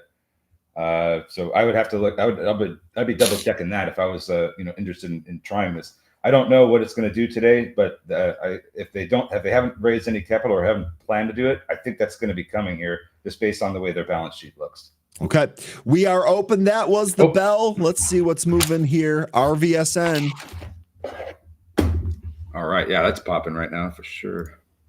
Oh, it was. I'm sorry. It kind of slowed down right at the open there. WIMI, this is actually holding right above the VWAP here. See if WIMI can actually push through some of these pre-market highs. 230 looks to be that spot there. All right, looks like my size is trying to push higher. Not sure if it's going to get to 10 off out of this opening move. Yeah, so WIMI looks like that's trying to go up. SES, that first move is down. Same with QSI. RVSN is really starting to get going here. 135 could be a resistance area. There's a lot of size there, so we'll see if that's what happens if it gets to 135, if it breaks through that or not. RVSN right there to the VWAP, it looks like. I got it through the VWAP. Vuzix had a pop up to 549. I guess we may as well just talk about that one since we brought it up. But that had a pop. Now that's coming back in. Looks like Rail Vision still trying to go 150. I think is where we had the next resistance area for RVSN. Yeah, this RVSN looks pretty good. 135. There's a spot here. Mm-hmm. We'll see if they take it. They're chewing through it now. They're chomping it. We'll see if they end up taking that here on RVSN. Good stuff there. Might need a little bit more volume. That is a pretty large amount of sell orders.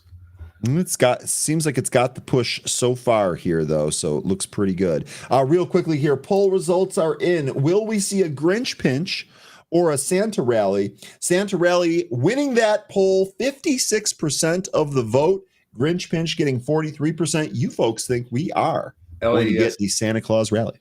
LAES seems to be the one that's doing the best so far. RVSN did come in below its VWAP, so we'll see if that sets up again here. LAES did spike out of the open here.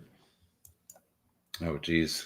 Cooler could continue to just rip. I mean, this thing has just been on a tear in the fives now.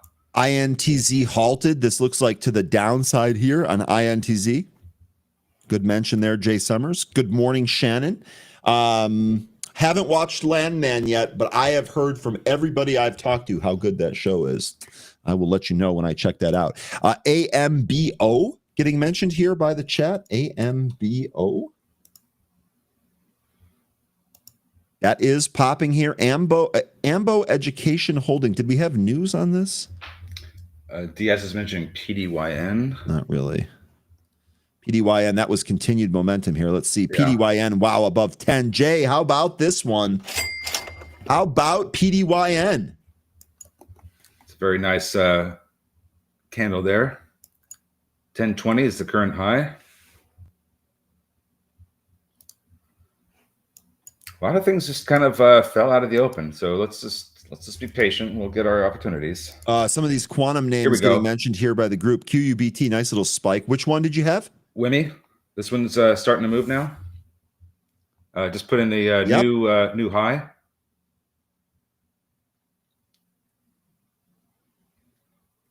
Really good stuff there on WIMI. Yep. Looks like some of these that dropped out at the open are trying to turn around. Let's see where this WIMI goes. I think I had mentioned a spot, but let me double check here. Okay, I'm just going to keep flipping through these while you're doing that. LODE, penny stock, that was a dip and a move back here. SES, looks like that dipped out of the open, trying to get back to VWAP. Watch if that crosses VWAP. You're still looking at WIMI.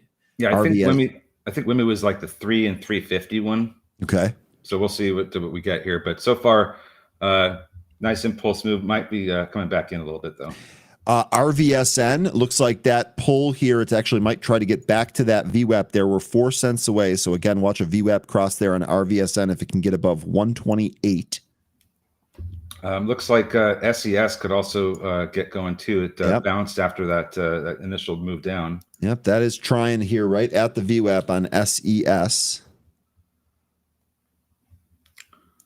WIMI getting mentioned. What's going on with load? That's just the pennies that had a kind of volatile pre-market. I'm not going to check the news on it here because it's just a penny stock. We got other stuff going on. SMST. Jamie Dimon, don't see that on the oh, this is the short MSTR. That's right. You hate Bitcoin. Got it. So, getting a mention that W key is also moving. And PDYN load also with MYSZ. This is halted to the downside. But one thing I'd be watching for with this one is 720. That might be a support area. So once this unhalts, let's see if 720 provides support. If it does, then we might be able to trade back up to 9. Okay. All right. RVSN curling. Watch this move. We're right at the VWAP here. Watch this move through the VWAP here on RVSN at 128. I still see size on the tree there, 133 and then 135, which is your day high. That was the spot we couldn't take out earlier, although we did hit that. So those that size there is real. We did print at it. Yeah, that initial move out of the gate here for RVSN got us up to that consolidation from the pre-market and slapped it right down. Now we're going back for another attempt. I think when we see these multiple attempts trying to get through an area, sometimes we too end up breaking through that. So depending on how great the volume is, we'll determine if we're going to get through that or not. If the volume looks like it's lackluster and it's trying to break through this this consolidation area, likely it's not going to do that and break lower. So the volume is going to be key getting through these consolidation areas. Okay, I think you're right here. RVSN looks like this pulled back a little bit here. See if we get rolling. We can check back in on this. AILE. This is a penny stock that's trading. AMBO is unhalted. AMBO resumed and going higher here. Wow. 5 prints, 520 on AMBO. Wow, big move here.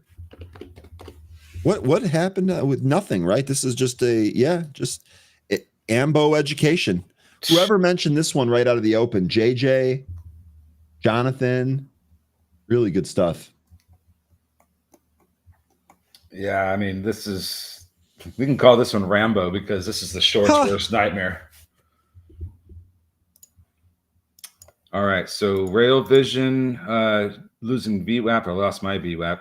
ONDS pulling back, kind of a bummer here. We were up nicely in the pre-market, no news. So this pullback just kind of looks just kind of trading here. I'm not going to react to the pullback here. PDYN looks like 11 coming. Yep. Let's see where else this goes. Man, this thing has just been on a tear. Yeah, 12 might be an interesting area for this. Between 11 and 12, there's some consolidation from October of 22.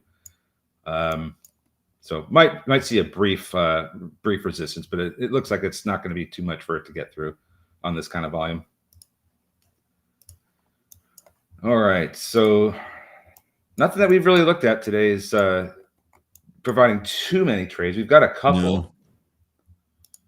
No, I don't see anything really great here. Great call on Paladine. That hit 11 exactly, and that came back in a little bit. Still above VWAP, though. I'll tell you what, though, on that PDYN trade, the trade was days ago. And shout out to our group because you guys have been on this. I mean, this just feels like a huge momentum move. Yesterday was the really big volume day on PDYN.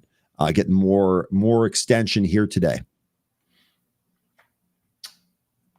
Oh, sorry about that. My just clicked it too few many times here. Let me get my screen share back up here. Sorry about that, 13. No worries. I'm just trying to find something that looks good enough to trade. Looks like PDYN is trying to go take out 11 now. And there it goes. RVSN really pulled, by the way. Big yank down to the lows there on RVSN. Boy, I'm sorry, I'm on the wrong chart here. Would not surprise me if this gets better support at $1. Okay. So we might be going right to $1 even in our Rail Vision before buyers start stepping in again. Interesting level too, because the 200 EMA is on the 5-minute there, and even when you look, you draw a line at $1 and look at a smaller time frame, you can see that this morning that has been a big support area. Even in the after hours yesterday, when we had that first big impulsive move, the pullback found support at $1 before it ripped the rest of the afternoon and into the morning highs of 168. So, real quickly here, market selling off here. So it looks like early on the Grinch pinch in effect here. 596.60 on the SPY here on this downside move. all right. Well, Q's also at the lows. The Dow did bounce or is trying to bounce. Q's continuing to print lows. I see DS here mentioning that NVIDIA is down here. I would imagine as long as these Q's continue to move down here, you're going to see all of tech moving down. Let me take a quick look around. Tesla lower, Apple at the lows, Netflix at the lows, Amazon at the lows. Amazon setting new lows. Bitcoin also pulling back a little bit here. VIX currently at 1650, so nothing crazy. Paladine approaching 12. This is going to halt though, unless it already is. I don't have an indicator that says that it is. I do. Yep. Paladine halted. PDYN halted here, 1170 to the upside. Good stuff. There it is. Okay, now it's halted. All the Mag 7s down. All of them. All right. Well, had to happen sometime. Look, we one of the things that we covered early on here is that that's probably a good thing long term. We needed a better correction, than just 5%. That's not even a correction. That's just a pullback. Yeah. We need this market to take a little bit of a beating, and that means maybe somewhere between 10 and 15% off the highs. Yeah. Now let's actually talk about that here real quick. Now that we've shaken out some of the weaker hands, let's keep an eye on some of these names that are starting to recover. Looks like SLDP is trying to turn around. I don't know about this one though. That one seems to be a little bit thin. But Rail Vision still trying to turn around. SCS trying to turn around. QSI kind of holding above the 65 EMA and but still beneath the VWAP. So just keep an eye on some of these names. They might be trying to reverse here. It looks like a little bit of selling pressure out of the open. ONDS, same thing here. So this sold out of the open, bounced a little bit. We'll see if we get any of that. Rail Vision, I agree. That is bouncing here. Rigetti got a number of mentions. I'm sorry, folks. I remember the chat likes to call it rigatoni instead of Rigetti. But anyway, here, Rigetti, this looks like this dipped out of the open and is trying to go higher here. How about some of the other quantum names? QUBT, same deal here. So the quantum theme's still on. QMCO, all of these quantum names bouncing, guys. Let's see, what other quantum names are there? Hollow. BTS. Is that happening? It's ripping, dude. Big green candle on the 5 right out of the open. I for some reason I took a look at that today and I was like, oh, that's up a little bit higher, but I thought nothing of it. A while back, I told Nina that this probably has another bigger move coming. I just couldn't say when. So we'll see if this is that day. But if we're going to get that big move, it's got to get into like the double digits. Tesla continuing to pound the lows here. TSLA. Ja asks Lunar question marks. What's going on with Lunar? Looks like a same deal as some of the quantum names here. Looks like a little bit of a dip and a recovery. I have this above the VWAP. So we'll see if this can get rolling here and move higher. Well, I think it's had some really good moves over the past week. I wouldn't be surprised if this cooled off for a number of days, like maybe 3 to 5, before it made the next move higher. Because the RSI is pretty extended. The price has had a really good, nice $8 move since last week. I think it would need to cool off, and let's see if it can hold above 17, and if it does after cooling off for several days, then I think this could still go higher. Our cat here having a nice little bounced off that 13 handle on our cat.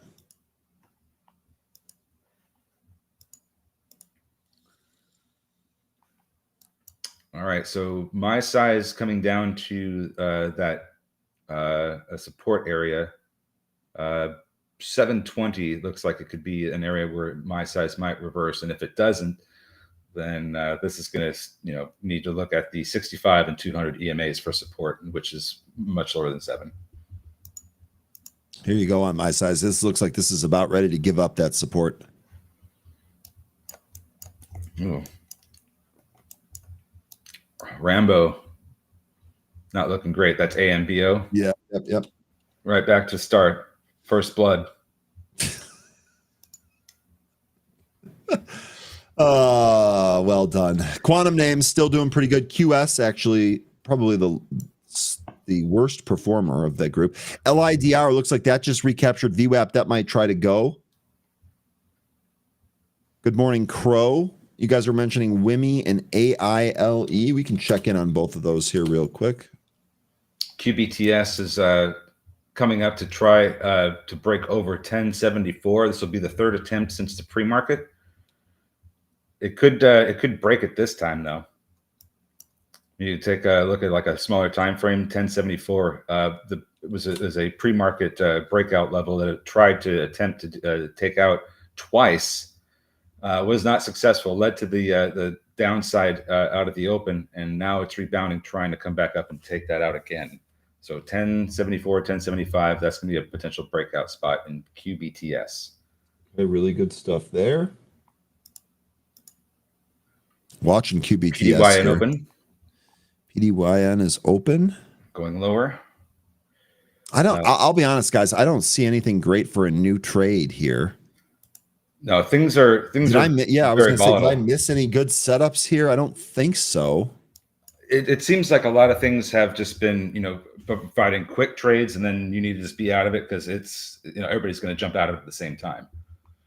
Okay. By the way, you were talking about a correction earlier, 13. This is your level. I just wanted to remind this. You had talked about 5% really only being a pullback. A 10% correction would put us at about 548 on the SPY. So, we're looking at the market selling off here today, talking about a potential correction. SPY is at 596 here. So a 10% correction is 50 points lower than where we're at. Just to kind of put some perspective on those levels that you were talking about earlier. Tesla here, did we put in a bottom? Looks like a temporary bounce, 2-point bounce already here on Tesla. Apple, Netflix, Amazon also bouncing here. So let's see if this is short-lived. Qs look like they are responding to that. Look, Hollow is still going. It's up over 2 now. 208 was the high. Trying to have a little bit of a battle here, waiting to see how this unfolds. Lots of sellers stepping in just above 2. It's been a fun show, but I don't know if there's a whole lot of trades happening right now. I just don't feel like I'm trying to not like be I'm trying to not gamble, right? I'm trying to be tactical, and I just don't have a great tactical entry yet. I maybe if there was one, I just straight up missed it here. QBTS, by the way, good mention here on this one earlier. This continuing to push higher. I'm trying to get it on screen here, but I'm having all types of click issues. There you go. QBTS coming up to that pre-market high.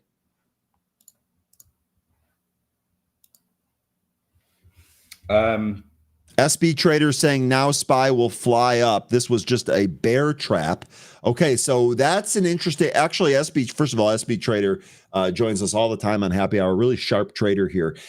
This is a good call, and if this ends up happening, if you end up being right here, really good call. Actionable, right on the spot. You know what's funny is you go look at the smaller time frame and look at that 596.65 level. That seems to be where the support was.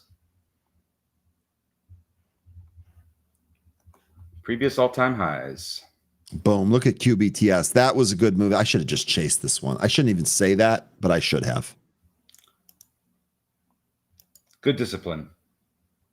I mean, yeah. So Tracy here asking, can anyone explain the increase in volume in sober? 13. Well, first of all, the volume here looks really in line today to yesterday. I will say that yesterday looks like it was a little bit higher. We floated the idea yesterday. This is the in-car breathalyzer. And we floated I think it was you actually that floated the idea yesterday that maybe this is happening now because of the holidays. Everyone's going to parties, drinking, driving. New Year's, the mother of all drinking holidays, frankly. So maybe that's related here, Tracy. They're trying to. I would think the market's trying to front run a potential headline that sees some kind of new local legislation happen where they start putting these requirements for people that are going to be planning on drinking to have these installed in their car. Or I don't know. I think it's just like kind of like a market front run when it comes to this kind of thing, because we haven't had the event happen yet, but we do know that people are going to be drinking in New Year's. So I think this is kind of like just solidly in that space of, breathalyzation and drinking and driving. Yep. That does make sense. I will say my opener for the show here today was if you've ever spent the holiday season planning the drink itinerary for New Year's Eve. I will say, though, as much as I am going to do that and enjoy that, I'm going to do it responsibly. And I'm going to stay as far away from a vehicle or heavy machinery as humanly possible. So, okay, real quickly here, QBTS after that little push higher ended up coming back in. Sober, the level here that we're kind of watching on SOBR is this 140 level. We'll see if this ends up popping through that level there. Hollow looks like this went through 2, is now taking the next leg higher here, 13. Yep. Scalp and hollow. Okay. Looks like some of these names are starting to find some support and trying to turn around. My size fell through that 720 area I mentioned, but it is getting some support from the 65 EMA. We'll see if it can turn around here. Let's see some of these other ones. Oh, look at this. It is turning right around at that 65 EMA. Like as soon as I clicked on it, after you finished saying that, it was bouncing a little. INTZ also looks like that's trying to turn around. Now, aren't there 2 tickers that are similar here? INTZ and isn't INVZ? Yeah. Yes, that's correct. Oh, this is going to be great for us here today. And yeah, I mean that.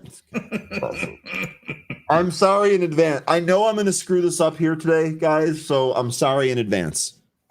That's about all I can do. INVZ, by the way, nice little dip down here to 170 and a pretty decent bounce. Yeah, I'm just kind of like looking at some of these other ones that we've got some moves in to the downside, and they're trying to get some support. Looks like Rail Vision might be trying to turn around. QSI certainly is. That's in the process of recapturing VWAP. SES trying to turn around. Not 100% sure if it's going to be successful at this stage, but it's certainly trying. Okay. I'll tell you what. 13 SB Trader here. Let's take a look at the SPY. SPY is also turning around. SB Trader literally calling a reversal. Let's see if this materializes. So far, so good. Hustle and bustle. We did talk about this 596 number earlier today. You're right about that. Looks like we bounced out that. That was the previous all-time high level. So maybe we do have a turnaround here. Well, I'll say this. If we do turn around here and start trading back up, I think we are going to have a bit of a tough time trying to get back into the 600 handle.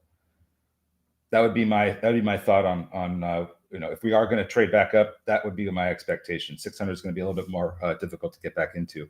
Now, one thing that you got to take a look at here with this price action we've been getting over the past week is we have not been able to recapture that 20-day SMA, and now we're lower. Yeah. We're actually a little bit closer to the 50 than we are the 20, or about even. But I feel like if we continue to lose levels here, that 50-day SMA is going to not be able to support the falling price action. So we'll see what happens. I mean, like I said, I think the 600 area, I was mentioning it last week. I think the 600 area is probably going to be about where there's going to be the most resistance, and it's going to lead to some more downside. I think we do need to have a corrective move. But we could bounce back up to the 600, but I don't think we're going to go a whole lot higher. Okay, really good stuff. All of your levels there line up with my levels as well. Jay here also mentioning TEM, Tempest AI here. May be turning. This is a real AI name. Nothing against the little guys, none taken there. But and remember, we also looked at NBIS in a very similar setting as this one. So good stuff here, and also a pretty good. Say that again. Sorry. QBTS. Okay, hang on. I'll get to that in a sec here. Jay, you're absolutely right. This actually does look like a fairly good area for this to turn around on. No position for me on this one. Would love to hear, though. Next target up here looks like 44.25. So really good stuff. You're going to give me some homework to do here, Jay. Now, which? Oh no. QBTS. Let me bring that up here. I'm going to have to refresh my platform here to clear my crash scanner. One sec. Okay. So hustle and bustle. What's the next level after 596? So for the SPY, if we do lose that 596 and 65 cent previous all-time high, there's a consolidation area that has been interesting to me for a while that did provide some of the price action I was anticipating, and that's from 594 to 596. That $2 range in there could provide some support if we start losing the previous all-time high level that we just mentioned. That could be a support area in that consolidation. Now, if we lose that, beneath that is the 50-day SMA, which is currently at 592.67. So those are the next areas of support that I would be looking towards if we get some more downside. Good stuff there. Good stuff there. Rich Tech Robotics, Mike, mentioning ticker RR here. This was a really good setup, Mike. A nice little, 70-cent move in there, peak to trough thereabouts. Really good. Didn't have this one on my radar, but good stuff here. QBTS, by the way, continuing to pop to the highs here. Couldn't really chase this one. You guys that were mentioning the VWAP cross here, really good stuff. In fact, I'm just going to go ahead and give you guys a 1-up and a register ring here for that. Really good stuff there at QBTS. Yeah. Waiting to see if PDYN is going to bounce here. It certainly looks like it's set up to a VWAP bounce. So let's see if this can move away from VWAP and recapture 11. 11 has a huge amount of sell orders there. So and it's looking pretty thin. So I'm not sure that it's going to rebound and bust through 11. But if the volume it expands and rapidly here, then it could. But this is kind of what I'm watching right now at PDYN. Is if we get this VWAP bounce and recovery. And real quick, so good stuff. I seem to be just a step too slow here. LAES, nice little volume pop there. You folks were watching it. This is exactly what we want, right? That expanding volume away from the VWAP.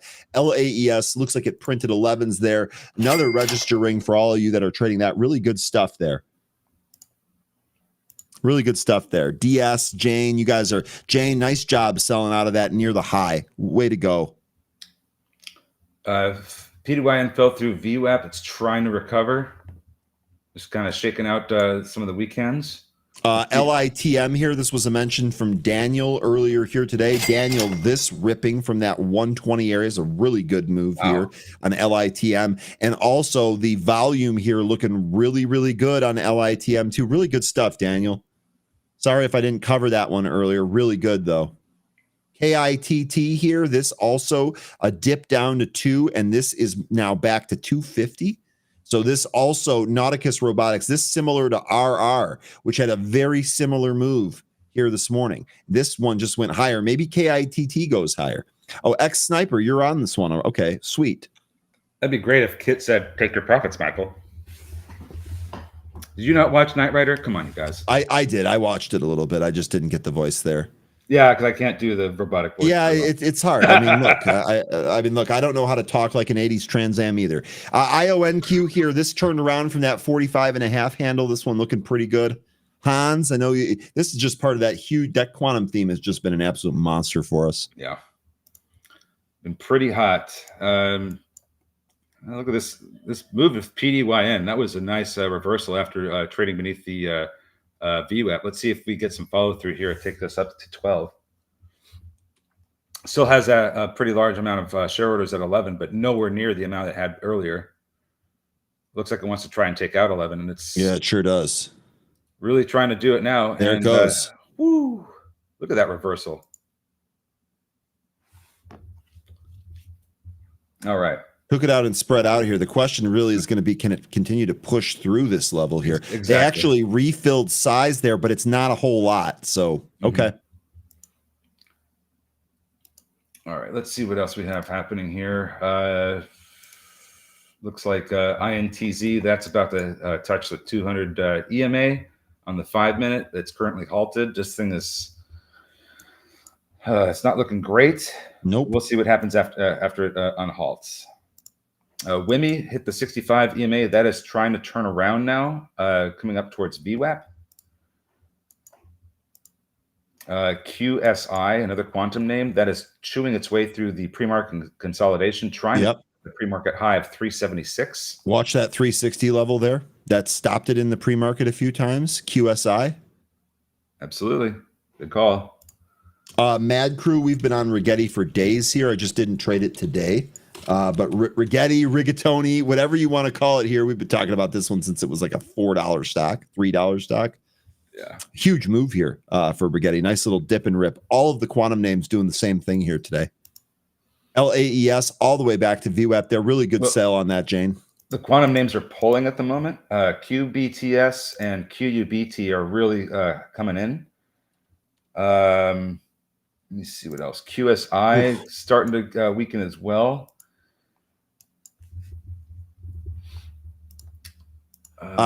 Okay, so this is interesting here. So Galt.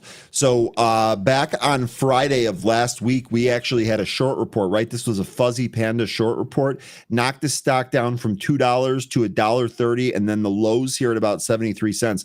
We're right back here at $1.30 on Galt.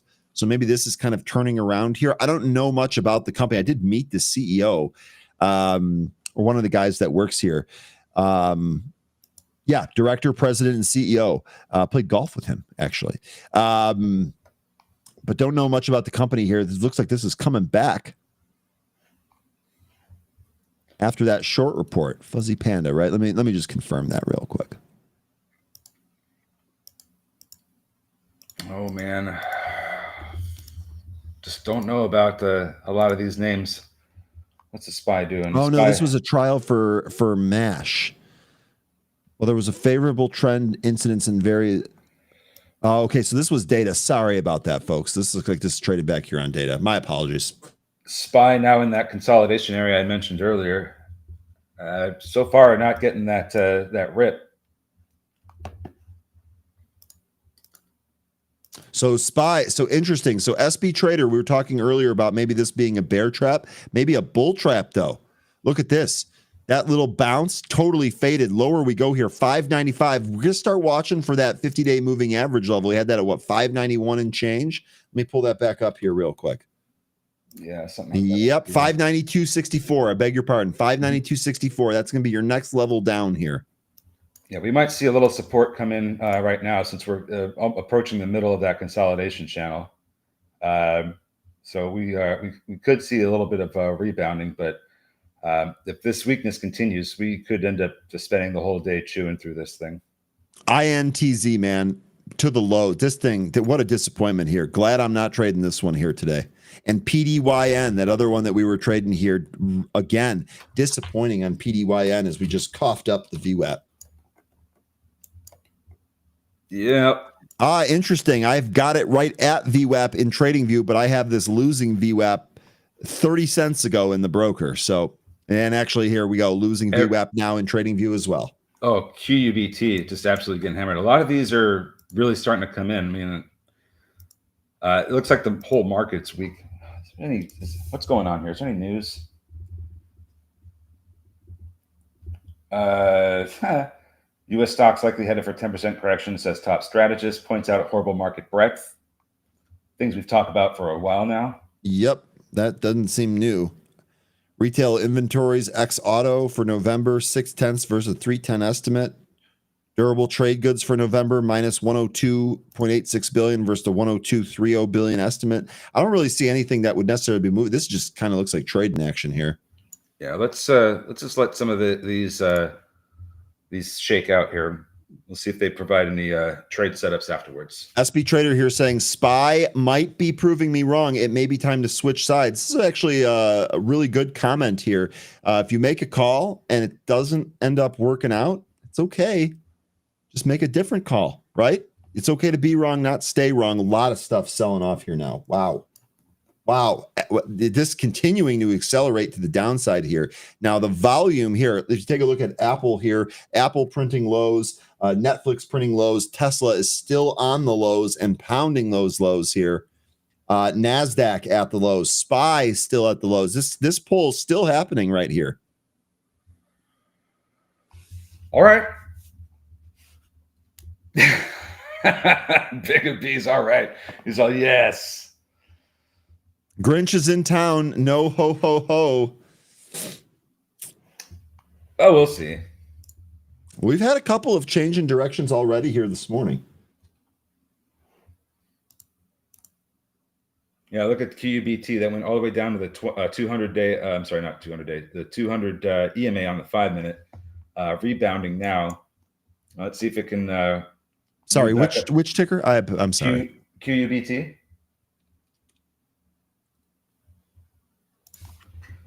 Jane, how good does your sale look now on LAES with all this stuff kind of turning over? LAES halted to the downside, $2 away from your sale. Jane, really good stuff there. TRA, we had this one here recently. TRA halted to the upside, 1387. Low volume here on TRAW.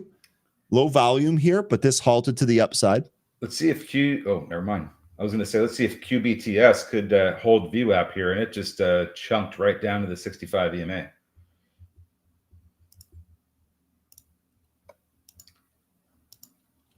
It's going to kind of wait and see what happens here with some of these.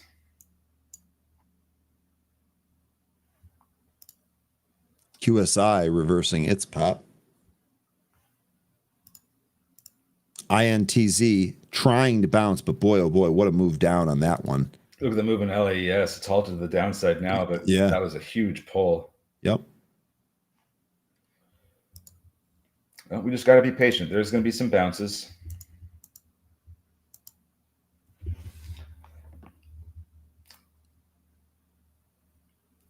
RVSM bag. Uh-oh.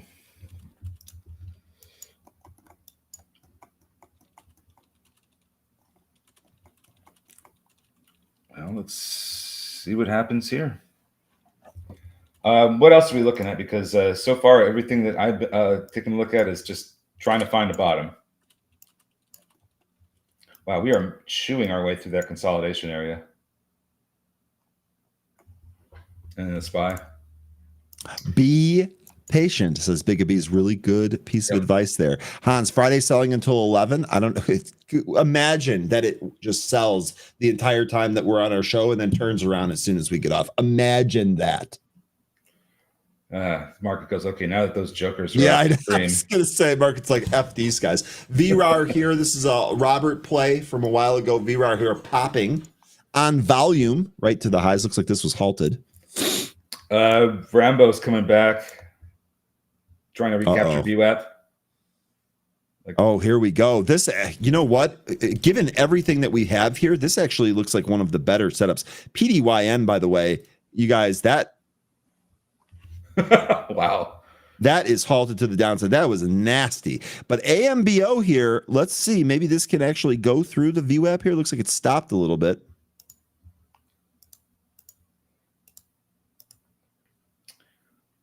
like we're trying to get some support in some of these. EVAX, waiting to see if this one is actually giving a real curl here. The MACD is kind of indicating that's what it's trying to do. Has to get back above $1 though. That'll be the first step. Same thing with Rail Vision. This needs to recapture $1 as well. I don't know if anything's going to recapture anything here today. It looks like a lot of weakness out there. And some of these high flyer names, look, this is one of the reasons, by the way, AMBO did not go through the VWAP there. This is one of the reasons why we say take those gains here. Look at this move here on PDYN. We talked earlier about a bear trap, bull trap here on PDYN, no question. SPY, by the way, continuing to move lower here, 594. Qs maybe trying to bounce. Dow rolled back over to the lows. Yeah, a bit of a challenge today, indeed. Seahorse trading, indeed. Price action that we've been getting lately seems pretty similar to around the time in 2022 when we were starting to get the market selling off. We had these really large candles on what seemed to be not so much large volume. We're going to see if we end up getting more of those. We very well could. Real quickly here, cover Steven's comment. Stefan, 595-ish was the gap fill. This shakeout now. This is the shakeout now. English, come on my part. 593 area. Let's see, sitting on some 599 puts like a fat baby. Interesting way of describing that. But good stuff there. Glad you're green on that. And so basically you're saying that this was a shakeout level. Maybe we'll reverse from one of these levels. We'll see.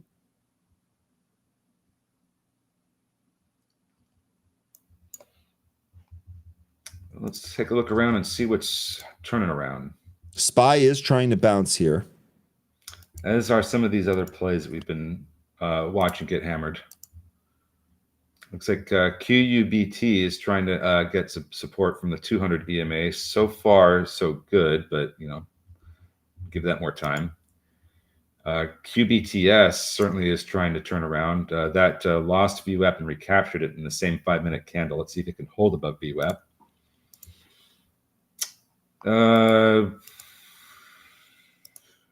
INTZ, dare I say that's trying to turn around as well. Pound Town. I'm the mayor of Pound Town, Ja. I'm with you on that. I have a golf ball proving it, by the way. So just throwing that out there. AMBO still trying to recover here. Still trying to get through that VWAP. It is stopped there at the VWAP. Big B's here saying we're in the middle of nowhere in the chart. 13 calls it consolidation. I call it, or my teammate calls it, diddle in the middle. Yeah. But the price moves so fast though that if it loses it here, it's going down in an earlier round, you might say. Yeah, and I call that area consolidation because when you look at lower time frames and you just take a look at that particular area, it seems like that, the 594 to 596, it seems like that's an area that has provided a lot of support and resistance in the past. So that's why I thought it was an interesting consolidation area. And, it was a resistance area on this way back up on the 20th. And it wasn't until the 24th that we finally broke through it after hammering it for a few days. Real quickly here, Anthony saying the problem today is program selling because of interest rates going up. There's an article there to help with that. Could be it. Yeah, Jay Walker went to high school with the lead singer of Fall Out Boy, so I feel like I have to kind of quote some of those songs sometimes. Glad you got it. There's also no guarantee right now that rates are going back up. There's just more of a guarantee that rates aren't getting cut further. At this stage, I think it's still a little premature to say that rates are going to start going up again. We just got a cut in December this month. I think that we're going to see a pause for at least 6 months, maybe even longer, before we start having any more rate cuts or raises happen. Okay. We moved right through that consolidation on the SPY. Now, the 50-day SMA is the next support level. Yep. Beneath that, 591.93, previous all-time high. Here you go. SPY has nothing but selling pressure here today. 7.5 million shares traded here, just about 45 minutes out of the open. Lower we go here on the SPY. I won't say that rates don't have some kind of hand in this movement, but I think the bigger piece here is that the semis are really getting hammered. And we just had, I think there was news from Taiwan Semiconductor that production may slow. Yeah. I covered that here this morning. Yeah. So here, let me actually get that piece of news up here. I got on my note sheet here. Taiwan Science Ministry warned of spending cuts that could hit chips and AI funding. Opposition parties there passed laws requiring to cut economic and technology spending. That would definitely affect stocks like Micron, AMD, and NVIDIA. There's just a lot of headwinds that have been coming out lately that's going to affect the whole semi trade, and the semi trade has been where a lot of the market concentrations are. You have the Mag 7, which is huge into the semi trade, especially with NVIDIA. So when you're getting headlines like this, like they're going to see lower production or increased costs, or China's cutting off supply of key minerals that are used in the manufacturing of semiconductors. All these things are just compounding onto the whole trade, and it's scaring investors out. Wow, the SPY is really falling. Sorry. Yeah, no, you're good. You're totally good. Indeed, it is. We are still. This is not over. I would not try and catch this bounce here. I am curious if you folks are trying to play any of these indices or trying to play this move down here. I'd love to know how you're trying to do that. Good morning, Wisdom. Yeah, everybody's saying AMBO because that was really trying to get back above the VWAP, and it certainly did. It sure did. So there you go. That was the setup here. That was a good one. Let's that see was if we the can good find one. We another. talked about that right at VWAP. Shout out to you, 13. In fact, I'm going to give you a register ring there because that was a really good actionable call ahead of the volume. Let's get another one. It looks like PDYN is trying to come back as well. Still not back above the VWAP, but it's making its way there. So keep an eye on that one. I'll bring it up on screen and leave it here, frankly. Let's see what else is turning around. So far, the quantum names haven't really found a bottom yet. As a matter of fact, QBTS is still searching for a low. INTZ, this is halted now, but it's halted to the upside. So let's see what happens with this one once it unhalts. We'll at least be looking for this to come back up to its VWAP, which I currently have at just under 179. Have you taken a look at the sector performance today? No, you want to do that here? I think that'd be a good idea to see what's doing well. And it seems like pretty much oil or energy. Yeah. Energy here, the only thing that's green. What have you been saying this whole week? If energy has been one of the worst performing sectors this year and might be one of the better ones next year, they sometimes flip. Mm-hmm. That's what I've been saying. Yep. And, it wouldn't be surprising. We started to see some of that flipping, begin, before the new year starts. Still think that natural gas is going to be huge, especially with some of the natural gas headlines we've been seeing about how Ukraine is cutting off the supply of natural gas to Europe in order to, hurt Russia. I think that's, going to be great for, U.S. exports of natural gas. So we'll see how that shakes out, but I think that's something we need to keep an eye on. Okay, folks. So here's your market, or here's your sector overview. I'm going to go to the market overview here too as well. You guys called it on energy. We did. Rotate into natural gas. Yes, replay. That was one of the. Here's your heat map today, folks. Sea of red after the sea of green here. So looks like Tesla, NVIDIA, and Broadcom and Palantir leading the way down. Of course, I clicked on the wrong thing and crashed it. Of course I did that. Come on, Ryan. All right, let's go back to that main workspace here. Let me get my screen shared for you. And just like as quickly as it occurred, it's over now. That rally in AMBO that popped, and then we just lost VWAP again. Got to be fast on some of these. Very red day, folks. So yes, we've been saying for pretty much since last week, a lot of these trades, they're not going to get the follow through. We've got very light, trading crowd here. everybody else is kind of on vacation still, so the market is not getting a lot of attention. We're not going to see the follow through. Trades that look like they're going to work out may not get to all the targets we're looking for. So have those expectations going into these trades at the end of the year. We do not have a whole lot of people to trade with on this market. Yeah, the thing to keep in mind here is, I know today, Lion here calling it a bloodbath. Careful, or some media figures are going to make it sound like you're calling for that. Good Lord. Anyway, with the market moving down here, it's important to keep in mind that we've really had like a lot of good days recently. So I know a lot of these stocks that we've been trading here fairly regularly are pulling back here today. There was plenty of time to book gains on the up move here. So a little kind of corrective down move, not the worst thing in the world. Crow, I'm not going to repeat that out of respect, but LOL. So we're getting pretty close to the 50-day SMA on SPY. Yeah, we are. Let me ask you a question. Okay, so let's set up a hypothetical here, because we've been talking about a lot of these levels. We've been talking about some of the action.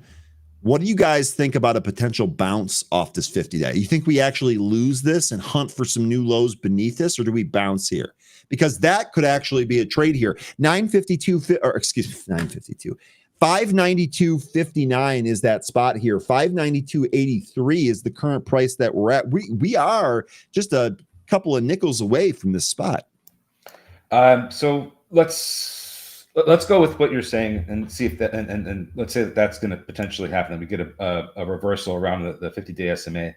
I think you could even see the price trade down to the 591.93 previous all-time high, and then recapture the 50 and hold above it. That's a potential scenario that could happen as well, if we don't get a direct bounce off the 50-day SMA. So two potential things that could happen revolving the 50-day SMA, but ultimately both lead to upside off of the 50-day SMA level. So we'll see if we get either one of those. I don't want to predict that's what's going to happen, but two things that could happen. Okay, Danny here saying lose. I think that is in reference to do we bounce from here, or do we lose that area? Mm-hmm. Danny, I think you're saying lose there. Lion saying we may bounce from that trend line, Ryan. Well, the only problem is the volume is low. Indeed, volume is low here today. And we, you know what, Lion, the other thing about that is that the market got pushed to the upside when the volume was low. The exact same thing can happen to the other direction. Oh man, looks like there's an unraveling of the quantum plays right now. QBTS, QUBT, these are going much lower, much lower for now. Okay, I can roll through some of those, but I can't do it as fast as you do it here. Here's QUBT pounding the low. What kind of range do we have here today? So we're looking at almost a $4 range here. Awesome for you short traders out there.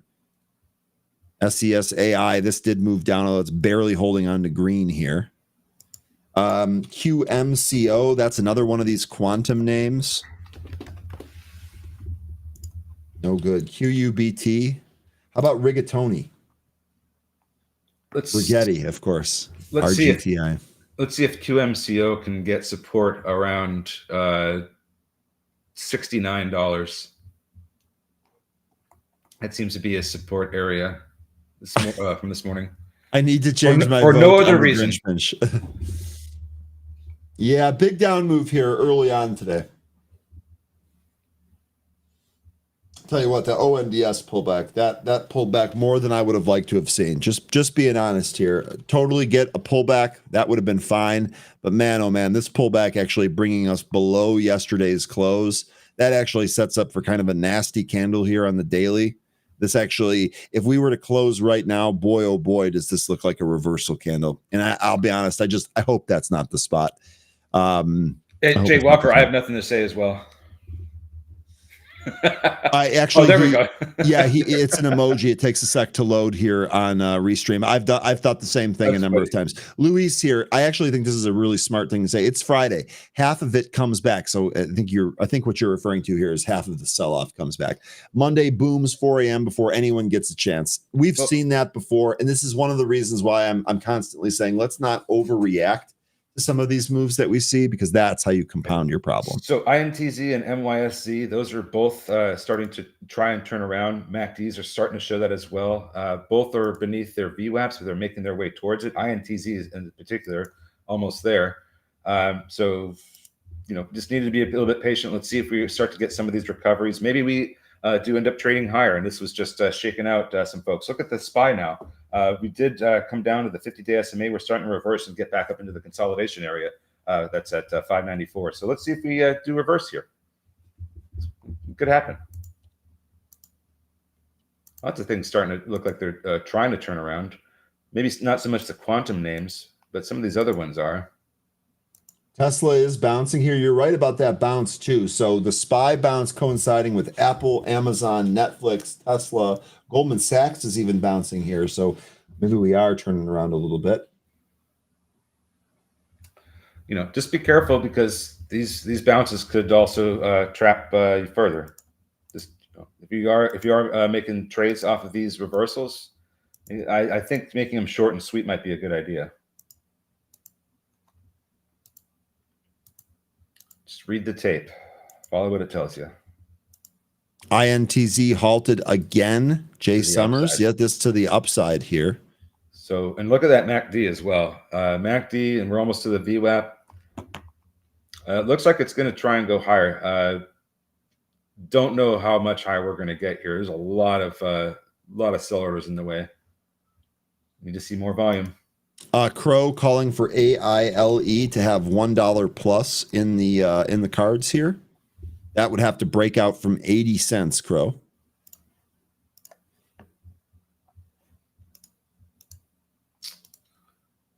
Looks like Paladine's trying to come back. This is where it was rejected the past 20 minutes. So let's see if it can break through this level. Yeah. That would be 980, I think. Yep. Here we go. We're going right up to that level right now, 13. There's 980.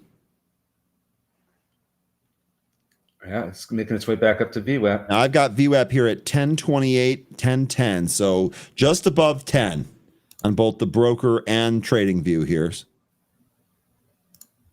The real Dio, I think. Yep, the real Dio says this is a fake bounce and more downward pressure is coming. I love the calls. I love the calls. That's expressly why I said be careful with trying to trade these up. Don't make them short and sweet, because we could get exactly what he just said. Yep, and don't chase them too. Mm-hmm. That's the other thing. That's one of the reasons why I missed some of these plays earlier, is because I absolutely refuse to chase the move. You can be a hero, 364 days out of the year. Today is not that day. Yeah, or you can just play a video game where you're the hero protagonist and you don't have to put your hard-earned money on the line. And you have extra lives, exactly. You see how we did that there, 13? Yep. PDYN, by the way, see, here we go. If you've chased that bounce, yikes, this pulling back now here. See if that gets rolling again. RCAT had a pretty nasty pull. At this point, given the move here in RCAT from where this thing started, it almost feels like some people finally taking some profit here. RCAT trying to bounce there.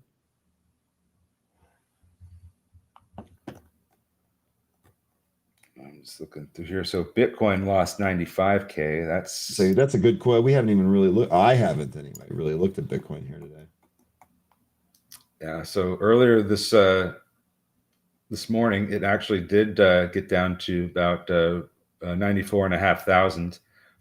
Rallied back up to 97,500, and then it turned around, and now we're back here at the same level. So this time we're around, a little bit lower this time around. Yeah. This time around, we might actually end up going lower I have a support level at 93,500. So we'll see if we end up getting that and get a reversal there.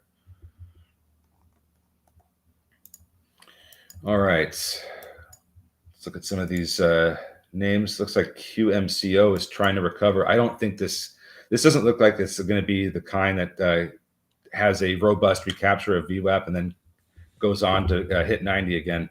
I don't really see that in QMCO. Hopefully I'm wrong if you're trading this to the upside, but this is another one I'd be careful with. We could see a reversal after it hits VWAP.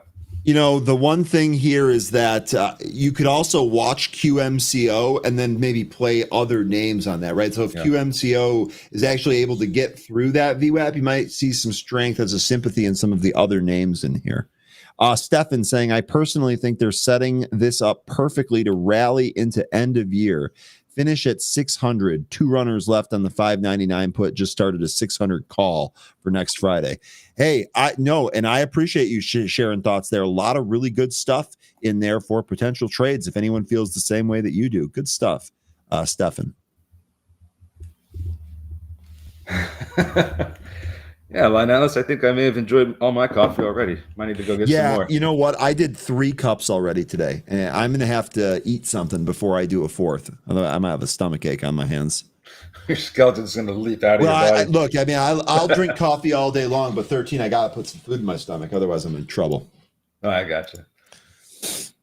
All right, we're not getting another push up in some of these names. Same thing applies. If you're going to trade these, make them short, make it quick. Just don't get yourself caught in these to where you're holding the bag. Ambo might be curling to give you another chance here on AMBO. Careful with it, though. Just take 13's warning there. And Stefan, the more I look at this action here, I do kind of see what you're saying, especially if they kind of close it down here or maybe even let it bounce a little near the end of the day here. I could totally see just green arrows Monday and Tuesday as we go into the new year. Better than a caffeine headache. Robert, do you get a headache if you don't have caffeine? Is that what you're referring to?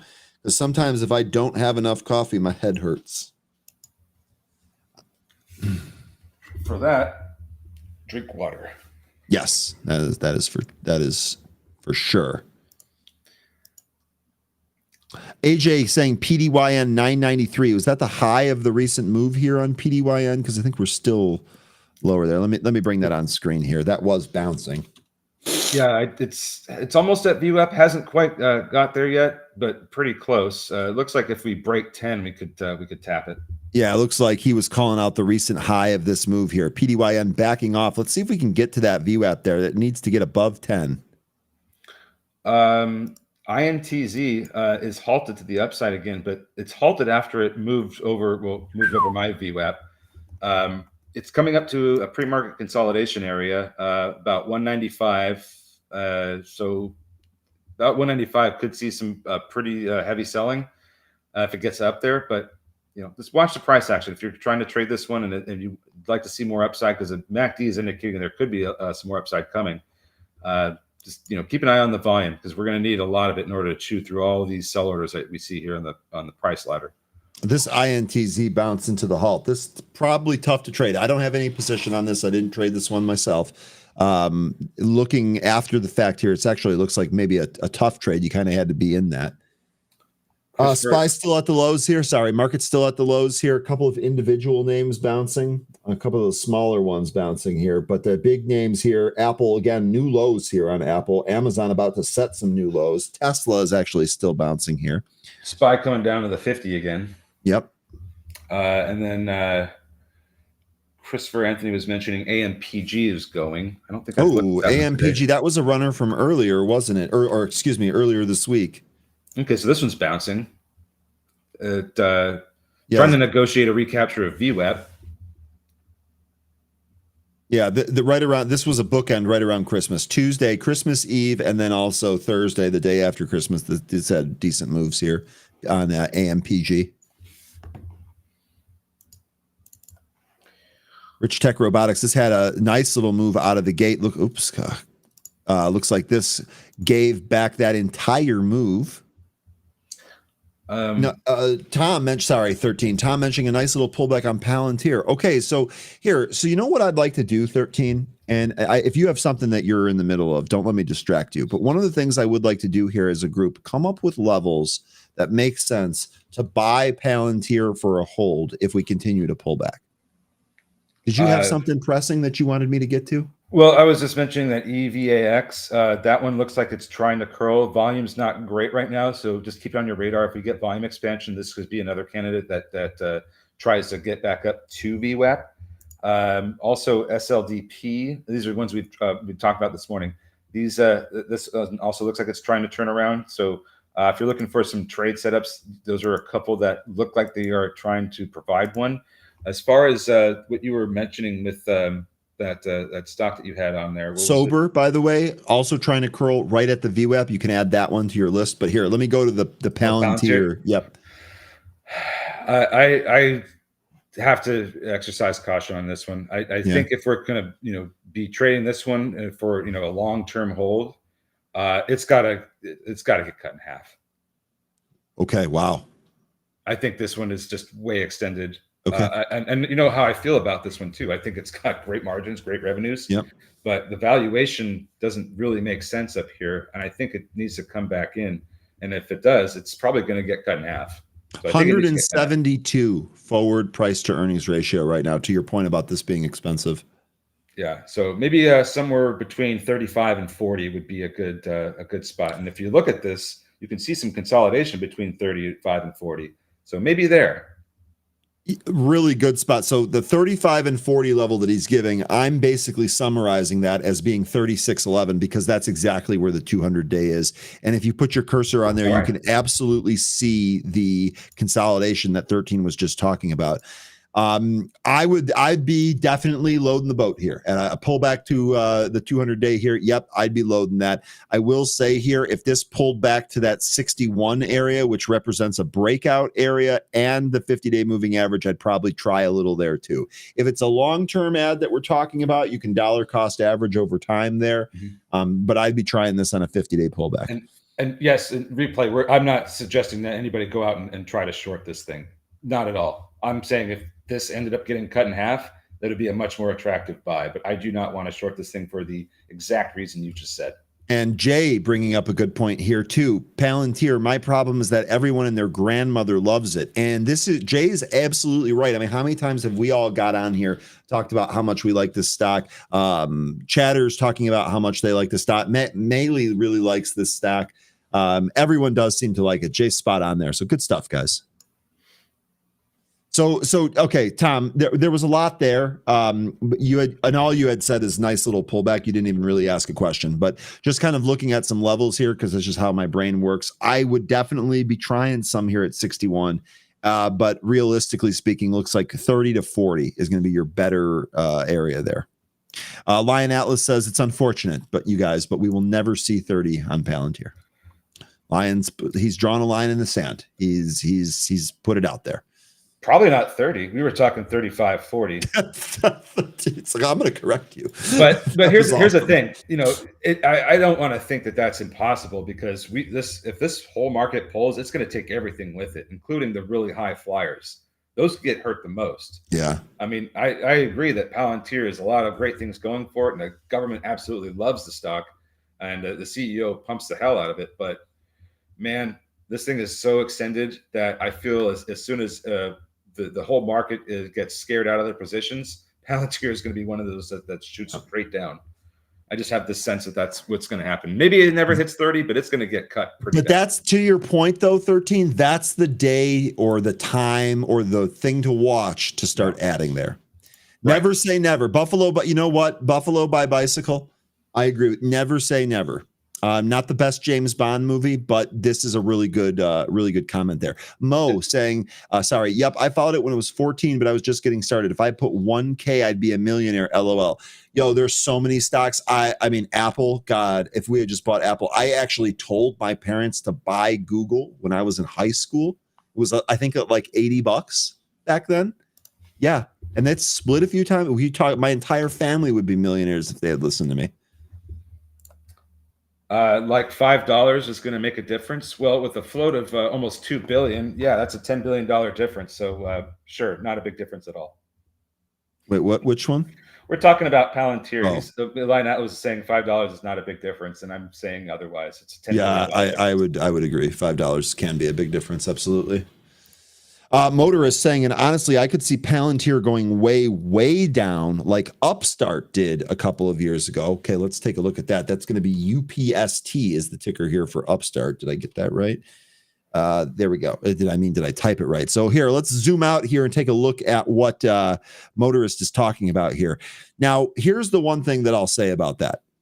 Upstart, this big move here, this was likely a company. This was COVID, right? A lot of dumb shit happened around. I don't know how else to say it, right? I'm just gonna be frank with you guys. A lot of dumb shit happened around COVID, and it really moved some of these stocks.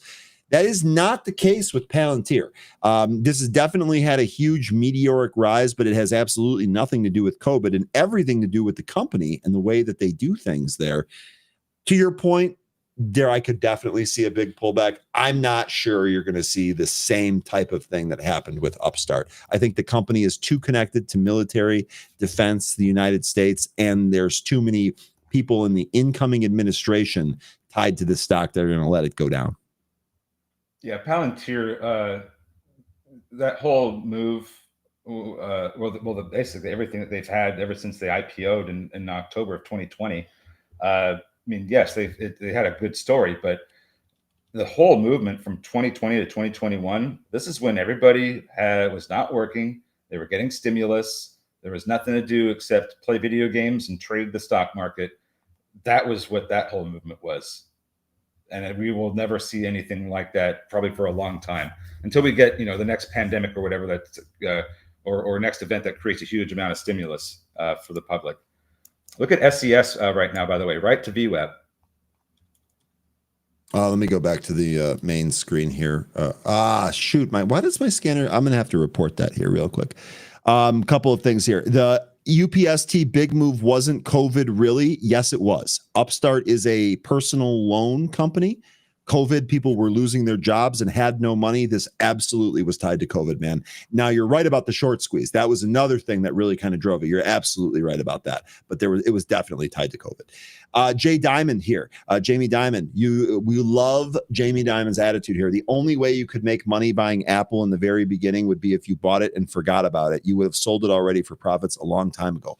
False. One of my buddies when I was a kid, huge into Apple products, his parents did exactly what you said here. They bought it and they forgot about it. Now, they didn't literally forget about it. They bought it and didn't trade it. He still has that position. And the thing here about Apple too, dude, you've had multiple splits in that time. So even if you've needed some of the money, you've had a huge appreciation in price. Your share size has increased because of the splits. You don't have to sell all of it. You could have sold partial in this and still been in it. I've got real life examples of people doing exactly that.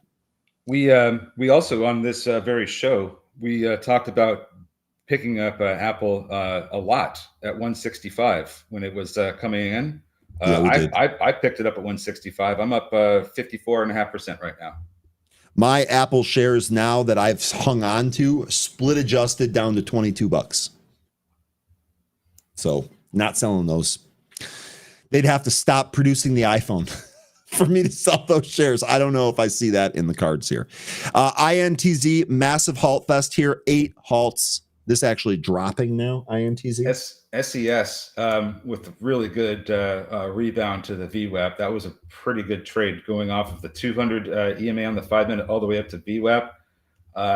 It's having a hard time recapturing it, but that was a pretty decent trade. Nice 30-cent move.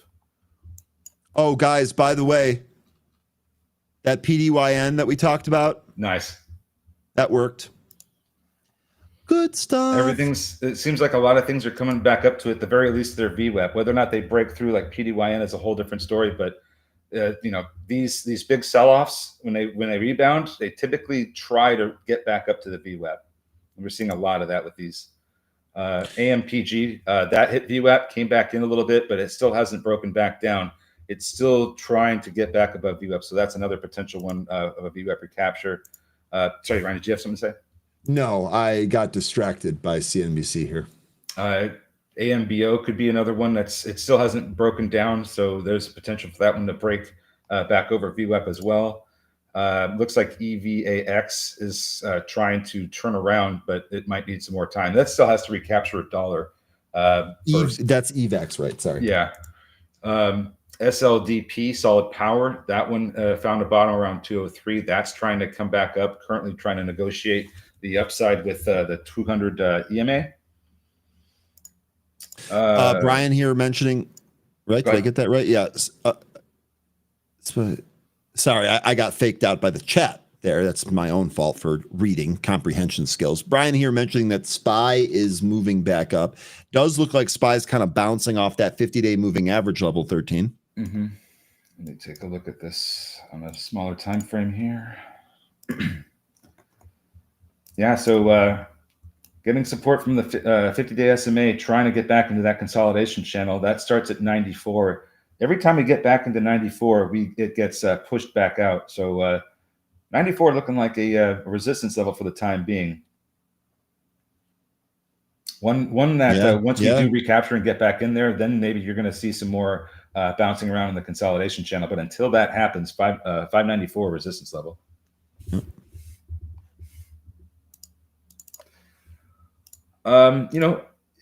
Trading's been okay, not great at all by any stretch of the imagination, but there's been some trades.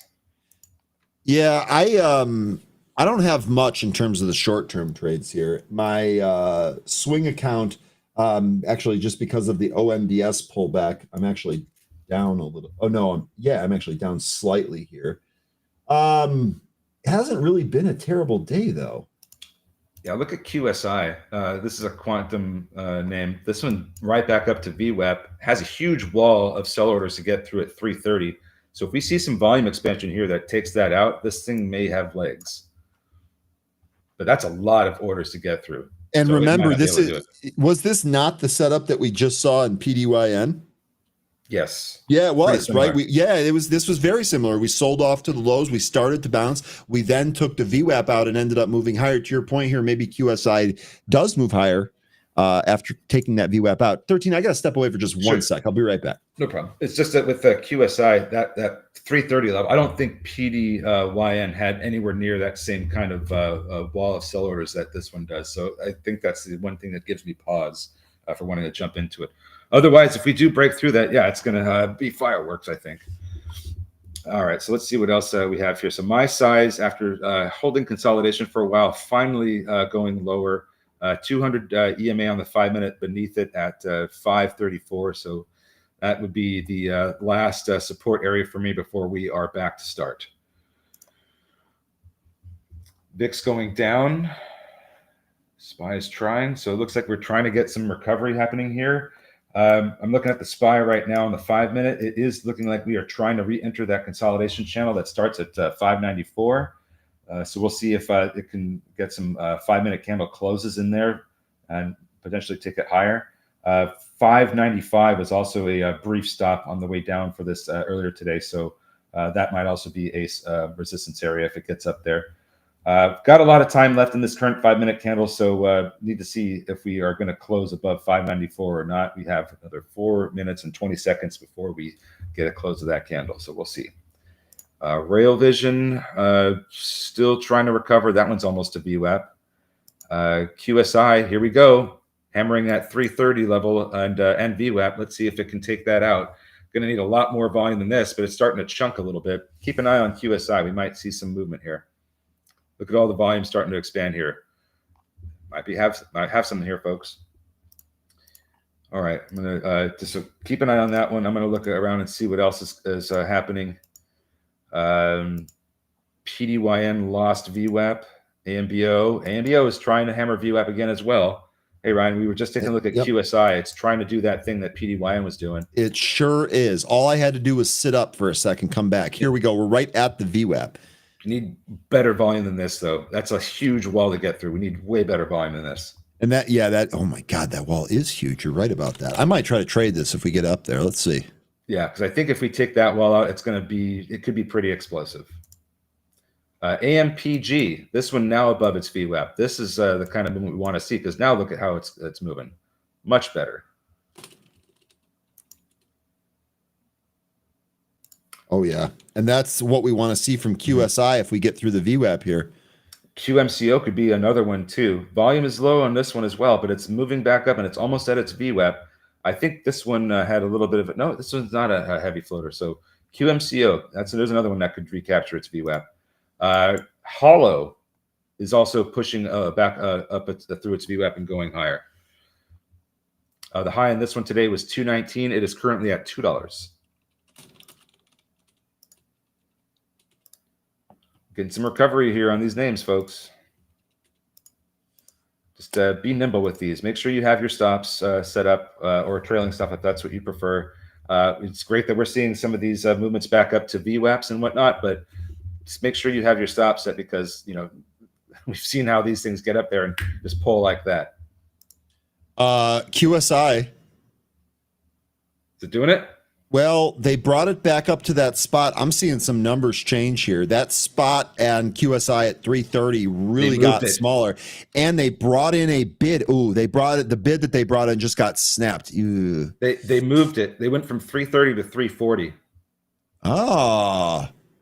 Oh, so might we have a little bit of a release the Kraken here if we take out that 330? No, I'm serious because that thing will probably jump up. It'll probably chase that order. If you get any type of Mo here and they were pulling a huge order that was stopping it, I could see that chasing it. And then if you break that, that's where the release the Kraken comes from. If you break that, like we already said, we could get some juice on that. 330 here. I do see some size there, but it's about exponentially less than the first time. I got 22,000 there. They took it.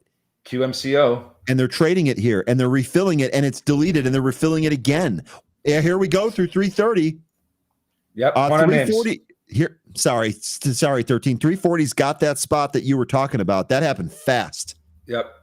And 340 is where that pre-market consolidation really starts to pick up. But also these the quantum names are really starting to come back. QUBT, curling, QBTS, also curling, QMCO, trying to get through VWAP. They're coming back and they're trying real hard, folks. But again, keep your stops ready. Get them, raise them if you have to. Yeah. Don't get killed in these things. If they pull, they will pull hard and they will pull fast. This is really good upside that we're getting though. So they are trying to return, but you got to temper the expectations. LAES, this one also trying to get back up to VWAP. Nice green candle we're having with this one. This one could really start to get some good price action going because it looks like the volume in this one is much better than some of these other ones. It's a really nice U-shaped recovery there. Let's see if it can recapture VWAP.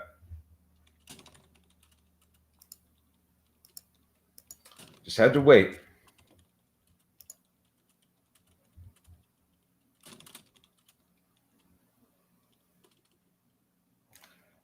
Swing target for that 10 plus. At some point, is this pre or post reverse split? Because they reverse split a while back, and I think I was talking about post reverse split because I thought a bigger move was coming. Haven't seen that bigger move yet though. LAES, by the way, tapped its VWAP. I was watching it literally as you were talking, tapped its VWAP and pulled off of it. But to your point, might have some more strength going through it a second time here. We got 10 minutes left here, folks. No Anne-Marie, no Option Sandy here today. Enjoy your holiday weekend. We will be back with Anne-Marie, I believe, on the 6th or the 7th of January. And the 6th is also when the happy hour schedule resumes. Yes. Well, yes, the normal happy hour. We're still going to have one on Monday. Yep. We're still going to have an end of the year edition. Maybe I'll bring some scotch to that one, 13. Maybe I'll bring. It's a day before New Year's Eve, so maybe we'll pre-drink in that happy hour. Oh, pre-drinking? Shoot. AMBO, this one trying to get back above VWAP. I've been trying for the past 15 minutes. This needs a better volume than this. PDYN losing VWAP. Hopefully it recovers, because if we do hold above VWAP, this might be able to get back into the 11 handle.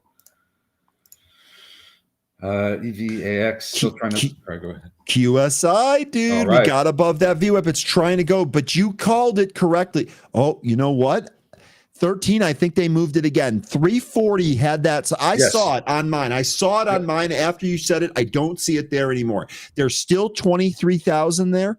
We'll see what they, and I got a little bit more at 343 and 345. Do you see that? The same thing? I see that they moved it up to 350. Okay. Look, dude, they're just going to keep moving it up 10 cents. This could keep rolling here. QSI.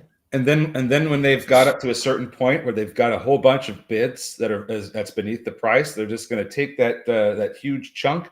They're going to move it down, and they're going to completely wipe everybody out and get out of their orders for a profit and have everybody hold the bag. Don't hold the bag. Unless the volume to the upside increases, that takes out that huge wall. That's what is likely to happen. Scotch whiskey, as long as it's whiskey, Scotch bourbon, as long as it's whiskey, you're doing it right. 340 here taken. Let's see, 350. I see the huge size there at 350 now. 13. Mm-hmm. Yep, and if you look at all the orders from here to $3, that looks a lot of orders that could fill if you just take that big chunk of 300,000 and move it down to $3. It's going to take all that out, and that person will be out. Envy us saying IREN and CLSK are going to have huge future gains in 2025. Seems awfully specific. These are both Bitcoin names here. I'd like to know the associated levels you have for that. Envy us, if you wouldn't mind. I'm still going to watch this QSI. This is the most interesting thing that we've got on here. 7 minutes left in the show. We'll see if that 350 gets tested here. AMPG, this one really had a good move through its VWAP and is coming back up to the intraday highs, and that would be at 624. So we get there, we could see a pretty good breakout. I mean, it triple topped earlier, so this next move up here to 624, this could be the one that takes it out. Just need to make sure we have the volume to match it. Real quickly here, Market Sniper got a bottle of 10-year Pappy Van Winkle waiting to be opened. Okay, that's awesome. I don't have any Pappy in my liquor collection at the moment. Really good stuff there. I got some interesting things that I'm working on, though, this New Year's. This New Year's. Pre-drinking, isn't everybody already on holiday fumes? Crimp Biscuit, I was drinking water last night. I was asleep at like 9:30 last night. Like it was it was an early night for me. I did have some Christmas Eve. I'm looking forward to tonight and also New Year's Eve. SES going for a new high? Indeed it is. So that took out the VWAP, dipped back down, and then ripped it. I bet this goes higher here now. Watch the volume for confirmation there too. Getting into the thick of the pre-market consolidation. So there is going to be a lot of sellers here. If we get this volume to expand and take those out, yeah, we just need to get through 276 and then we're off.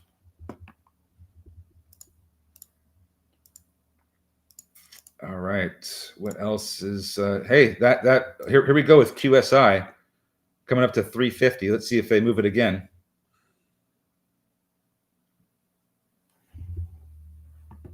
That has been a great one.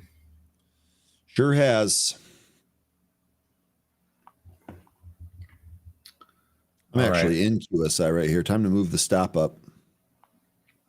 WIMI, that's also trying to get to its VWAP of 215, currently at 202. And some of these are really recovering.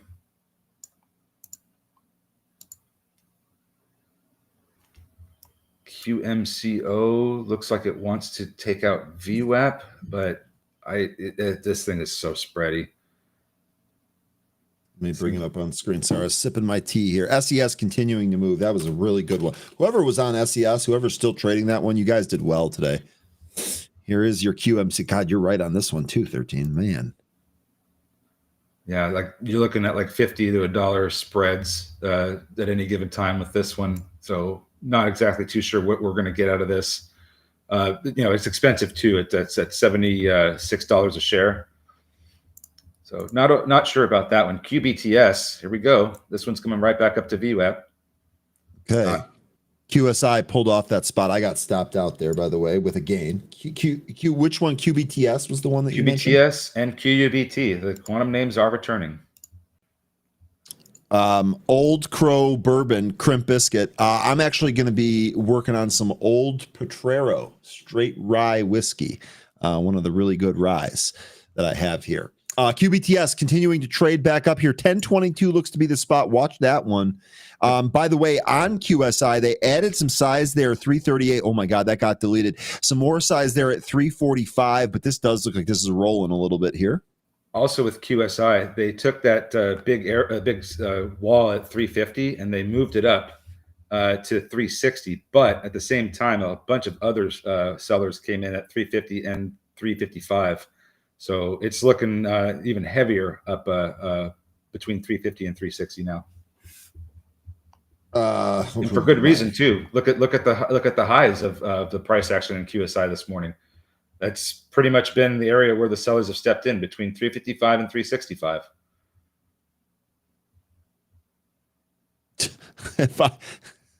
Tom, if I win Mega Millions, I'll buy the entire Benzinga company and donate it to you two guys. How does that sound? LOL. Tell you what, I mean, I'll take it if you do that, but I'll tell you what, you could actually just spend a lot less and give me a small chunk personally, and I'll go live on a beach and do my stream from there. Just throwing it out there. Hey, that's fine. I'll take it. Joseph 13's like, no, we'll take that. I'll be completely gracious. CEO 13. Oh, that's got a nice ring to it, doesn't it? I'm just saying. We'll see. We will see. All right, folks, we do have a couple of minutes here before we're going to get started on the holiday weekend. Let's see. Hey, Sergeant Sexy, love the name, and thanks for showing up. We hope to see you here on Monday. Yeah, caught y'all 2 days in a row. Love the content. We love your name, Sergeant Sexy. Welcome. Sounds like this is the right community for you. SPY actually, so you're asking if that's going back down. SPY, the bounce that we were currently in stopped a little bit here. Looks like it's, in fact, let me get that 5 minute. No, it didn't hit any of those levels there. Stopped right here. This is the 65 EMA on the 1 minute, but that more realistically here, 494.5. Yeah. Yeah, QBTS went right to VWAP, now pulling a little bit. QUBT not at VWAP yet, so we could probably QSI. Okay, so that 350 spot has 1/3 of the size waiting at it that we were looking at before. And Hollow also trying to push further into 219 is the intraday high, so we'll see if that gets taken out. You know, it doesn't look like the market's quite done with all this price action yet, but you know, going as we leave this this show, I just want everybody to make sure that they're setting their stops and not ruining their holiday weekends here. So enjoy the rest of the day trading, folks. Make sure you responsibly set your stops and financially protect yourself in this crazy market. We'll see you on Monday. Have a good one. Okay, real good stuff there. QSI going to 350 right as we sign off. Folks, it's been a great week. Great holiday week. Merry Christmas and Happy Hanukkah out there. We're going to catch you next week for some pre-New Year's shenanigans.